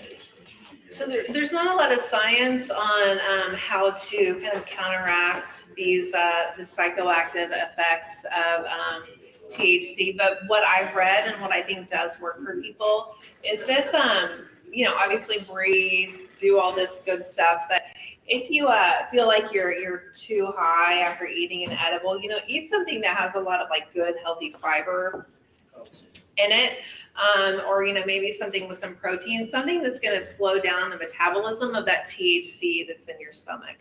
If you've ever had an edible and you don't feel like it's working enough, maybe consume some sugar or drink some juice.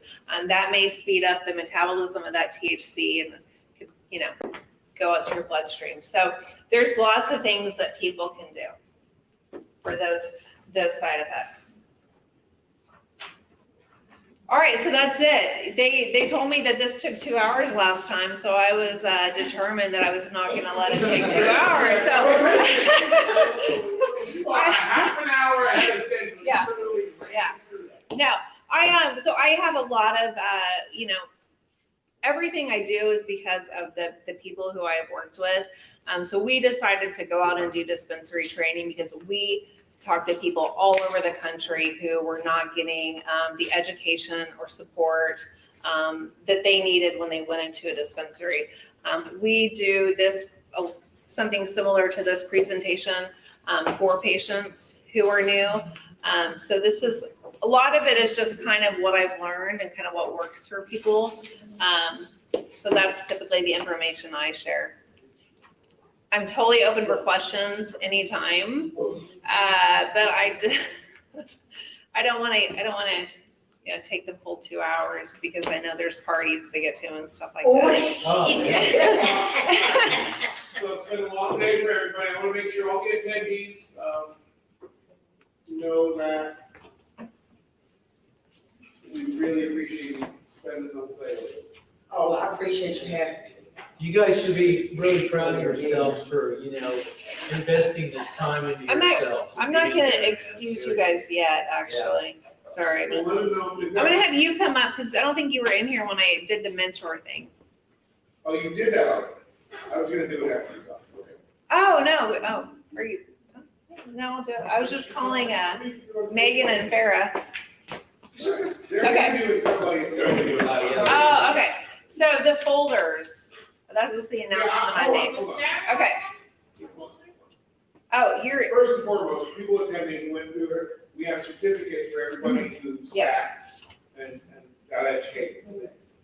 So at least you have something that says you went through the process. I can put on my resume. yes. And then, all right, so what she's wanting to ask everybody is, anybody who's got a colored folder in front of them, there's a symbol in front of it that says who your mentor is. And I need a first name from that person and the mentor. So we'll start. My name is Sarah Lunsford. My mentor is Megan Lopez. Go now. Hold on one second, I gotta get this. Okay. Okay, no problem. I got a Sarah name, I can remember that.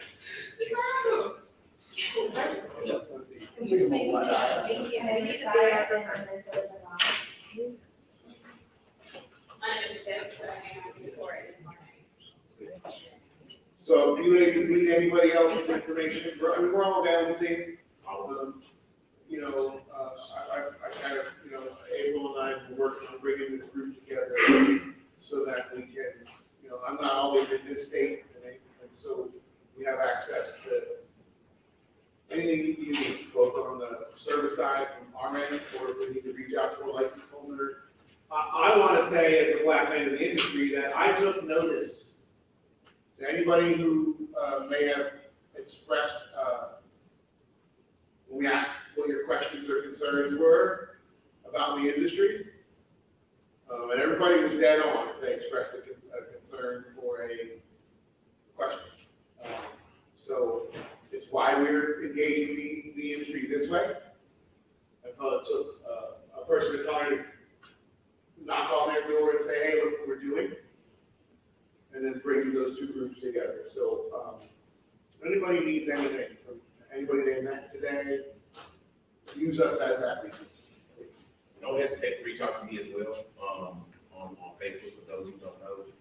Reach out to me on Facebook, I ask a lot of questions, I keep a live stream. For those who don't know, on Facebook, anybody will want to know how to grow. It's every Tuesday at 7 o'clock, from seed to harvest.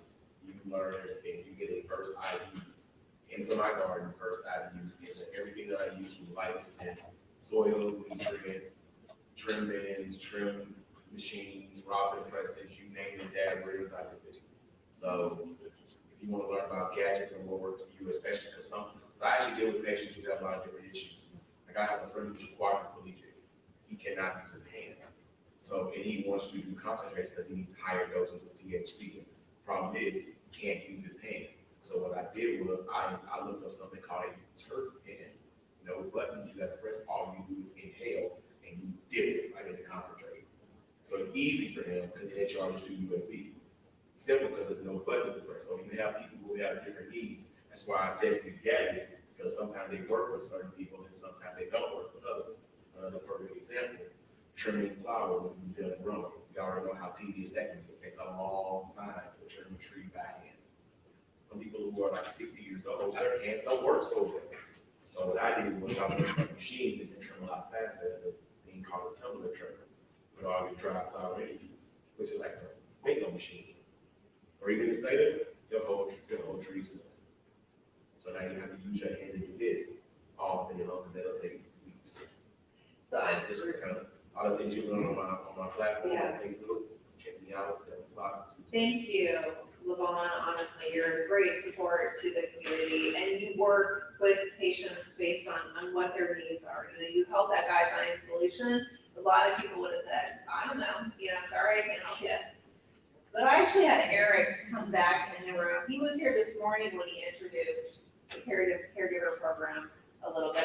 But I did want him to take another moment to talk about that caregiver program because, anything that I tell people or anything that I present is all based on research and science. And this caregiver program does the same thing. They make sure that people know, not only how to provide care and those services to patients, but that they know the right information to be passing on to patients. So I'll let him introduce that. Right. And again, to start off with, this isn't a certification you need to have to become a caregiver. Think of it as a professional certification. It can cost between $100 and $250, whether it's foundational or advanced, okay? But after folks have reviewed, and we have a study guide that's free online, we got a pamphlet at the table. For folks who have reviewed the program, dispensary owners, folks in the industry, it's fairly rigorous, right? There's a lot of knowledge on there, and it is focused on the caregiver who is a cultivator, right? A caregiver who actually cultivates for the patient as well. We decided to take that back because regardless of what else the industry's doing in the state, every caregiver can have 3 patients, right? Statistically, in states who have home grow situations, 1/3 of all the patients tend to grow at home. So the math works out. We wouldn't even need a dispensary.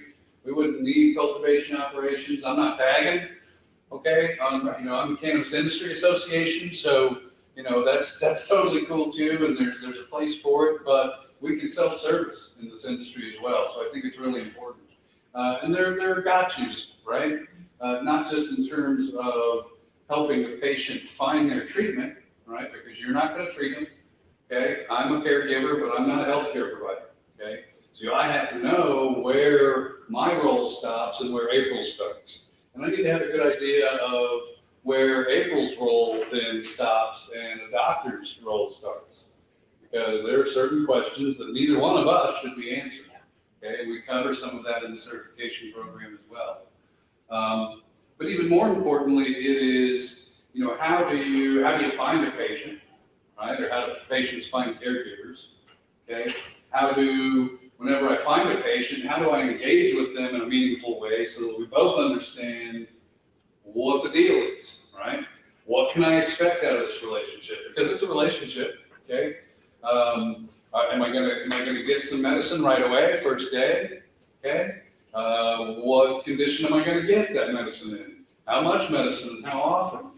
You've really got to want to think through these things and establish those things up front, because if you don't, then maybe their expectation's different than reality. And now all of a sudden they think you're jipping them, right? You're shorting me, man, what's going on here? And now they're mad. Now they're going to maybe blast you on social media, and it's going to, hurt your reputation, which isn't, what you're after.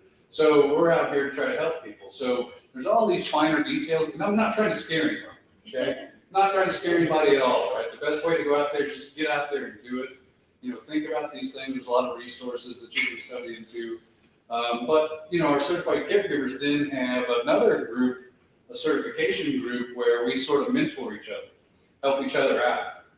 We have foundational, advanced, and then distinguished caregivers. And we don't have any distinguished caregivers yet, because to be distinguished, you need to be advanced first, and then you have to have a year of give back as an advanced caregiver. So in other words, you've got to mentor somebody for a year. You've got to serve on our caregiver board for a year, our committee. You've got to give free educational seminars like this at some point somewhere, and there's lots of opportunities to do that. We can help people find it. but you got to give back to the community in order to become distinguished. Okay, so, it's sort of been a passion of mine. It's been, sort of, I feel like it's my magnum opus. I sort of drove it from the beginning because I really, as I got into it, I knew way more people than I could take care of, right?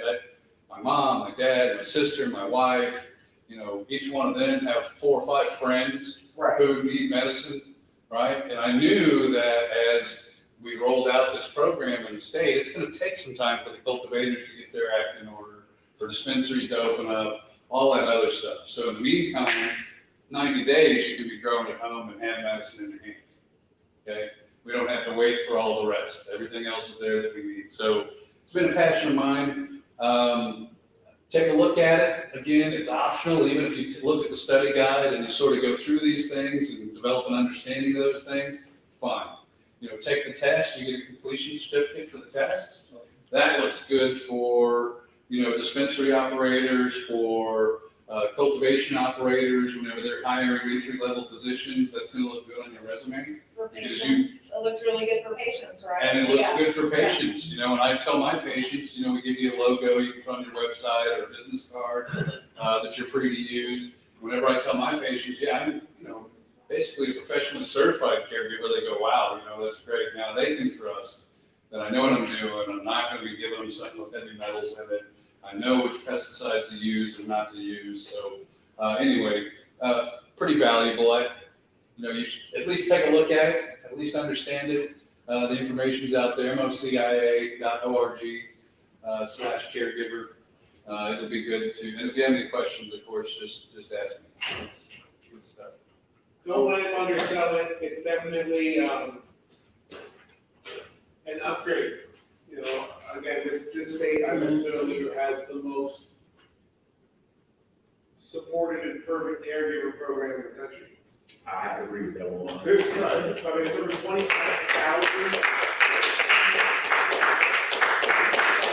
to patients and people like that. There's over 25,000 registered home growers that are all registered as caregivers. So what separates them as they get out into the patient world? And that's gentlemen like that who create models that educate and isolate, doing better. Absolutely. So he raises the standard, and I just want to back that up and say, it's sure. why he's here, not some other organization. We asked Eric to be here and participate because I respect what he does on a high level. And it's worth looking at. I don't know, maybe you can talk a little bit about what are the reimbursement legalities. Every state's a little different. Sure. Caregivership in this state isn't necessarily a business model, right? You can't necessarily make a profit on it. No, you can. Okay, so here's how it works. All right. So the question is, how does the buying and selling and all that stuff work? Number one, here's the number one rule. As a caregiver, you do not sell weed. Absolutely. You do not sell weed whatsoever. Okay. Whenever the patient signs you up to be their caregiver, those 6 plants that you grow for them, those are their plants, that is their medicine. However, that don't happen for free. There's lights, there's soil, there's time, my time, there's water, there's nutrients, there's this, there's that, there's storage, there's carbon filter, there's all time. And how much time? What do you want? What do you want? $12 an hour, $50 an hour? What's your time worth? So what you're selling is a service. Okay, and you can make money on that service, perfectly acceptable, right? We can show you as part of this program, I can share spreadsheets with you that help you understand what your costs are, okay? Understand how much time you spend in their grow, and then determine how much that costs. And you know what? If you happen to prorate it by the ounce, that's just gonna make sense to the patient, okay? I have patients where I grow 1 time a year for them. That's it. And then I keep that product for them until they're ready for it, right? And then just sort of dole it out slowly. But maybe they're low usage patients and they don't need all that. So again, you're selling a service, you're selling your time, you're not going to sell weed as a caregiver in Missouri. Only dispensaries can sell weed, okay?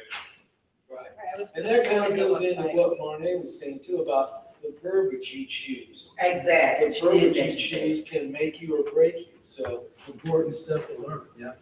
Is that pretty clear? Yeah, I thought you would work for the government, that's like. No, I'm not a government official. Okay. We work with those folks, at least, whenever they let us, Okay. because they're not always very agreeable. They got a lot to do, that's fine too. But yeah, this is advice that we've gotten from lawyers as well. You just got to be able to show, for my patients, I charge $150 an ounce, but I don't charge it for the weed.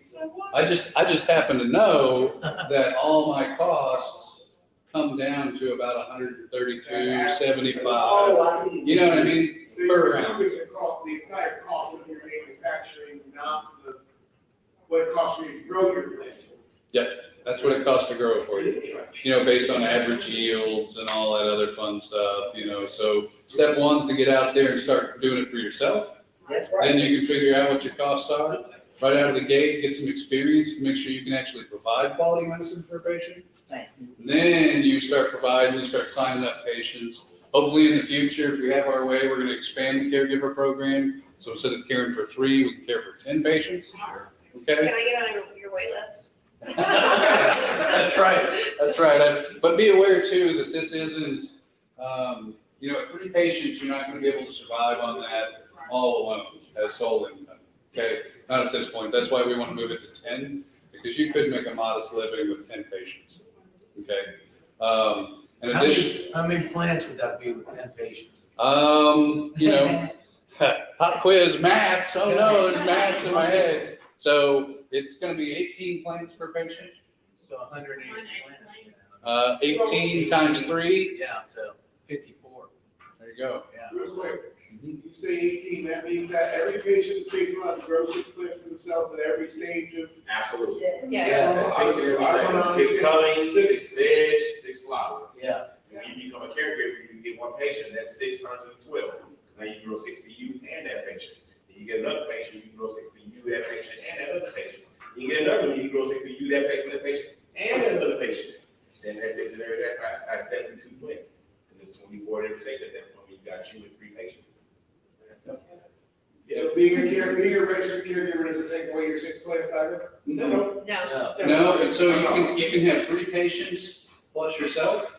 Okay, it's not a problem. There are some limits to space in that terms. You got to put yourself and 2 patients in 1 room. Then you got a separate locked room for that last patient. It gets a little squirrely. I'm gonna try to fix that too. So that's a numbers thing, right? That's who we are. Yeah. It was written into the Constitution that only 3 in a particular locked facility. But other wording said you can have 3 plus yourself. So we're like, I don't know. So that you in a locked facility. Yeah, it's a little silly, but it can work. Usually what I do, since I'm a patient too, I just keep 2 patients plus myself. That way I've just got that one locked facility to work with, but you could be, and there are other things too, like, you can cultivate at somebody else's place. Okay, that's legal, you can do that. You can cultivate in your place and then have somebody else who lives elsewhere also cultivate with you. One of your patients that you're caregiver for, they can co-cultivate with you, right? I like to turn my patients into cultivators. I lost a patient this spring, bless her heart, rest in peace. I was about ready to turn her into an outdoor cultivator this year. I had her plants already in there, I was ready to transfer. We were going to change our descriptions on cultivation to move her outside.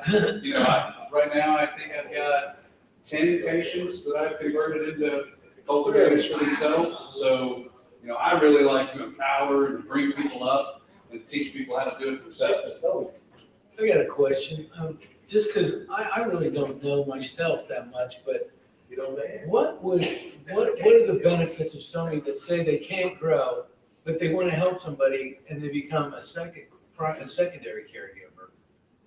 So if you have a caregiver, you can't be a caregiver. Right. Oh. Right? Yeah. So if I have April grow for me, I can't grow for somebody else. Or, you can actually have 2 caregivers, but if April's growing for me, Matt can be my second caregiver, but he can't also grow for me. But I can pick up this product for him. You can pick up the product from April and bring it to I me. can pick up the product from April to take it to him, so if you had a patient that was having transportation issues, you could be that advocate still for that person, so. And by the way, pro tip, if you have a medical card, your spouse or significant other should be a caregiver for you. Okay, whenever possible. Meaning what we're saying is they can also shop for you, right? Yep. At the end of the day, they're not only producing product for you, but if you're homebound or can't get to the. And even more importantly, if you're driving around town and you happen to leave your stuff in the car for some reason, Okay. they jump into your car and take off, and they're not a caregiver and they don't have a car, they get in trouble. Oh, absolutely. But if they're a caregiver for you, they go, oh, that's my wife, so I'm a caregiver, I'm allowed to have this. Then it's a legal protection at that point. Unless it smells like you just smoked a blunt in the car.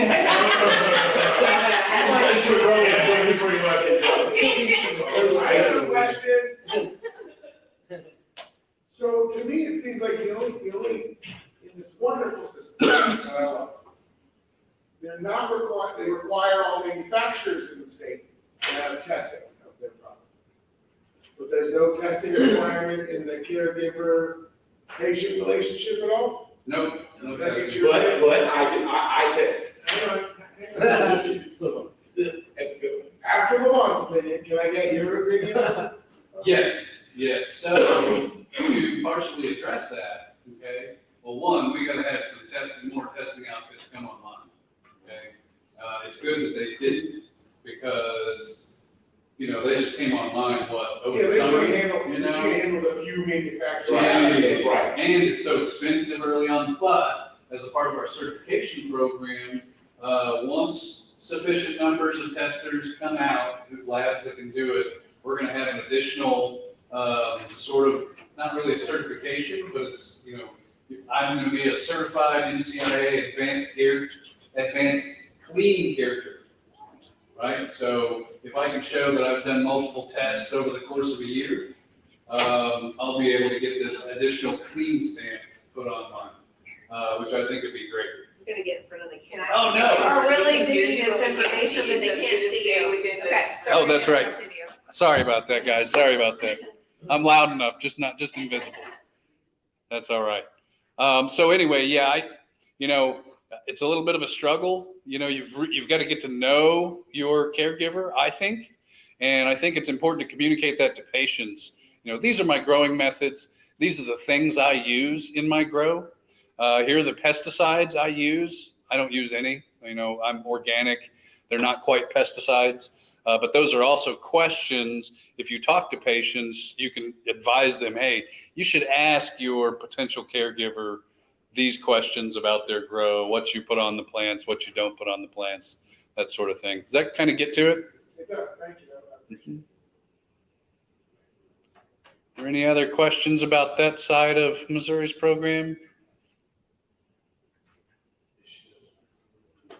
Yeah, very important, very exciting. I think it's like, I've come across some caregivers too that, that they'll have some of their product that they'll just give to somebody too to make sure that, and they'll tell them about their product and what it does and how, just to build that relationship of trust with that person, I think that's a good thing to do with people, It's like somebody giving you a sample of some food that they cook, at a restaurant. Yep. Because, and I think that would be something to add into there, to when you're talking to people, because there's a lot of people that are new growers that think they know a lot about growing right now. Is what I see in my looking into that circle. There's a lot of ego involved, and I don't think patients have that ability to say, well, I didn't feel anything. Or, Yeah, is this worthwhile? They want to piss their caregiver off or insult them or anything. So, Sure. Yeah. Sure, yeah, and a couple interesting points there. Matt's talking about patients being able to sample, cannabis in advance of the relationship being established. Be careful with that. In the Constitution, there's a line that says cannabis cultivated on behalf of a patient is for the exclusive use of that patient, okay, which means that I can't give you my cannabis. It's for my use only. I can't give you another patient's cannabis. It's for their use only, okay, according to the Constitution. I'd like to get that changed a little bit so that you can do some horse trading and two patients can trade, if we don't have the same kind of medicine or the right kinds of medicine. So just be careful with that. And I agree, there's a lot of talk, but that's where references come in. Okay, so if I'm a caregiver and I've got a patient, maybe you start with somebody you already have a trust relationship with, then they can provide a reference for you and say, yeah, he's got the fire. That it's medicine. It's good stuff.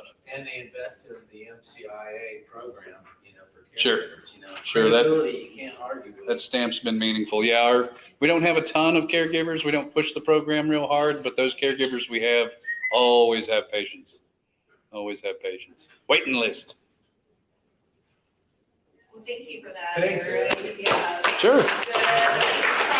Thanks everybody for coming, and big shout out to Jason and the crew and the Cannabis Care team, everybody else who made this happen here today. Thanks for This lunch. is awesome. Yeah. Well, that's the way to everybody's heart, with the food. We love you. Thanks, Eric. All right, guys. This organization has been very supportive of me and kind of helped me get to where I am.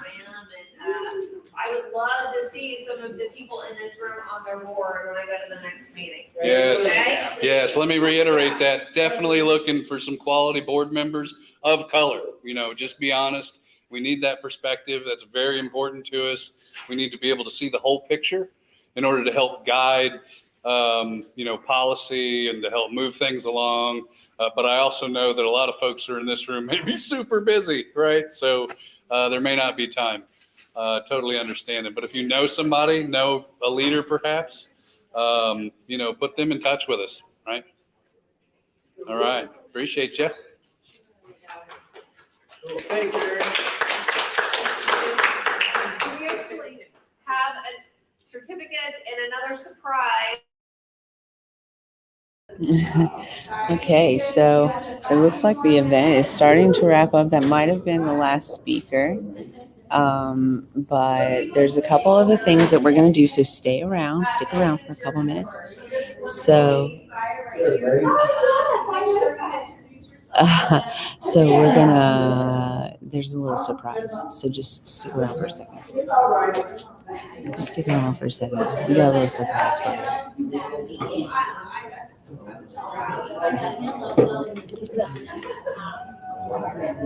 They just wanted us all to come down.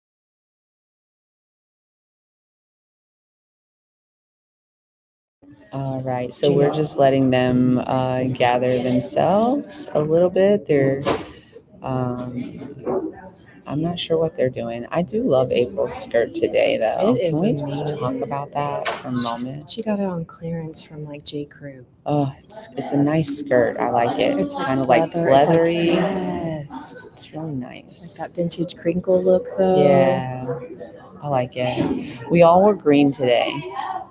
Except me. I Except got my you. leaf, though. That's okay. But I mean, a lot of us did. A lot of us were wearing the same shade of green today. We didn't even plan that shit. So I hope you guys had a really great time. I see the comments in here. And I appreciate you guys interacting with us. And yeah, it's been a great, amazing day. We've really enjoyed ourselves. We've gotten a few interviews in. The ones that we were unable to get in during the day today, we're going to try to catch those individuals this evening. We have a couple of definitely scheduled interviews this evening at the after party. But also, I think at least one or two of our guests that we wanted to interview had to step out. And so we're just going to get their contact information. We're going to do an interview with them later, a little recorded interview, and make sure that you guys don't miss a single one of these vendors or the information that they have to share. So we've had some great interviews so far. We have probably about 45 minutes to an hour of interviews so far. And Still so many more. I feel really, like. yeah, there's so many more that we can talk to and Yeah. that we have to talk to. I think even just patients too. Like we could talk to Mhm. everybody about Yeah. their story for sure.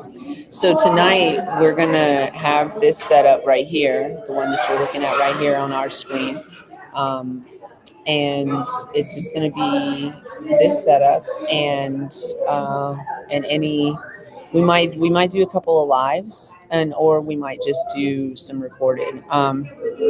But we're definitely going to be running live from this computer, and so get some live shots, some IRL stuff this evening, and bring you into the Cola Lounge. And as far as I understand it, we are going to be doing a full ass Levo commercial today. Ooh, I'm excited. I'm super excited. I know she talks about it. I talk about it. But we're gonna have somebody else try it. Yes, we're gonna have someone else demo it, put it through the test. So see how they like it. Yeah. Yes. So yeah. Check out. Make sure you set your alerts, because that's the only way you'll catch it. And make sure you're following us. I see some of y'all are over on YouTube and over on Facebook, but make sure you're following us on Twitch, because that's where that extra content's going to come in. We didn't want you guys to miss a single bit of the education that's coming through today, which is why we're streaming on all three of our platforms today, our live platforms. But generally speaking, we stream live on twitch.tv/CannabisCloset420. And that's where we'd love to have you follow us and keep up with what's going on. Interact with us. I'm going to go step up front and just talk to... Can you ask April what the situation is before you do that? Yes. And what the chain of events is? Yeah, like what are we waiting for? Okay. Because they told me to bring you down here and then hang out, and he was doing something. So, all right. In the meantime, did she bring the book bag down? She did. So I'm going to do what I do. You know what I do. I mean, we don't have to fake it because we're on Twitch right now, which is the beauty of it.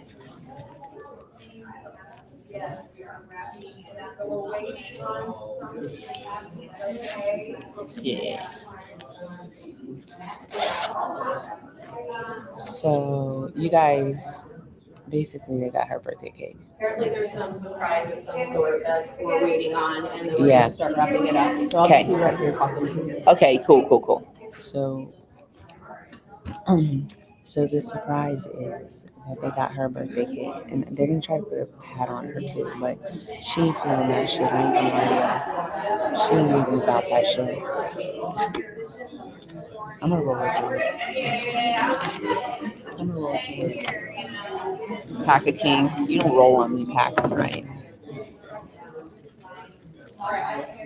That's not gonna work.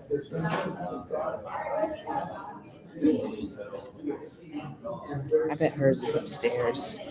Her little container. There's nothing in here. Hold on. Oh, I see it.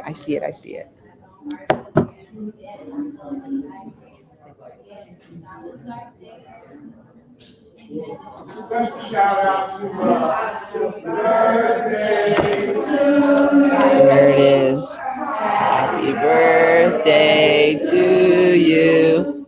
Get her in front of the camera.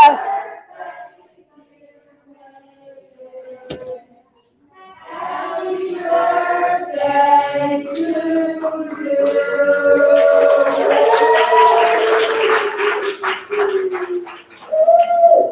On camera, they want to do it on camera.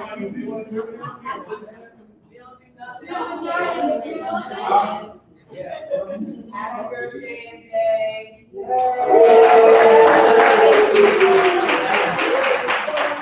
Happy 23rd birthday, Louie.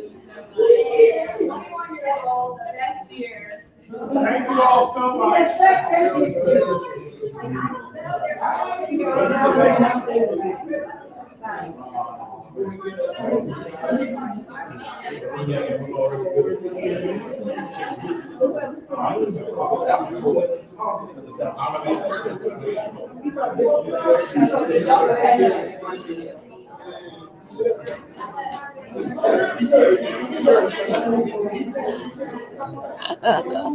Oh, she hated every second of that, but I hope y'all loved it.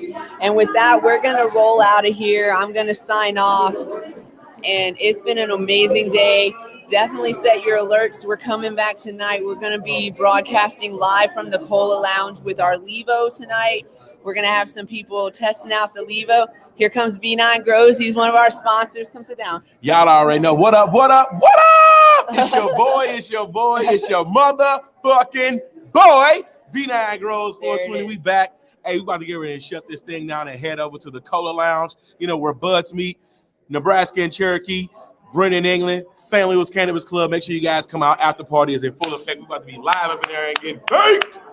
I love it. Love it. You guys join us later on at the Cola Lounge. We're going to have some amazing personalities like Vaughn and many more people for you guys to meet. So definitely come through. It's going to be a good time. We're going to be at the Cola Lounge here in St. Louis, Missouri, where buds meet. It's going to be an amazing time. And it's going to be catered by, I think it's called Grace 3 Meats. It's what it's called. I'll definitely double check that and make sure I give you guys the right names. But come through if you can. If you're in town in St. Louis, come through to the Cola Lounge tonight. We're going to be having the after party. And if you're not in St. Louis, roll them up and light them up and join us for a live broadcast. We're going to be there later. Thanks for joining us. You guys stay lifted. Be nice to yourselves. I love and you make guys. sure you cultivate love. And send love to V9 Grows 420. Make sure you follow him on Facebook. I love these ladies. And he's on he's live every Tuesday on Facebook teaching y'all how to home grow on a budget, not on a budget. You know, watch what he's got. He's got some amazing tips. He's an amazing personality. You guys are gonna love him. Thanks for joining us today, and we'll see you next time.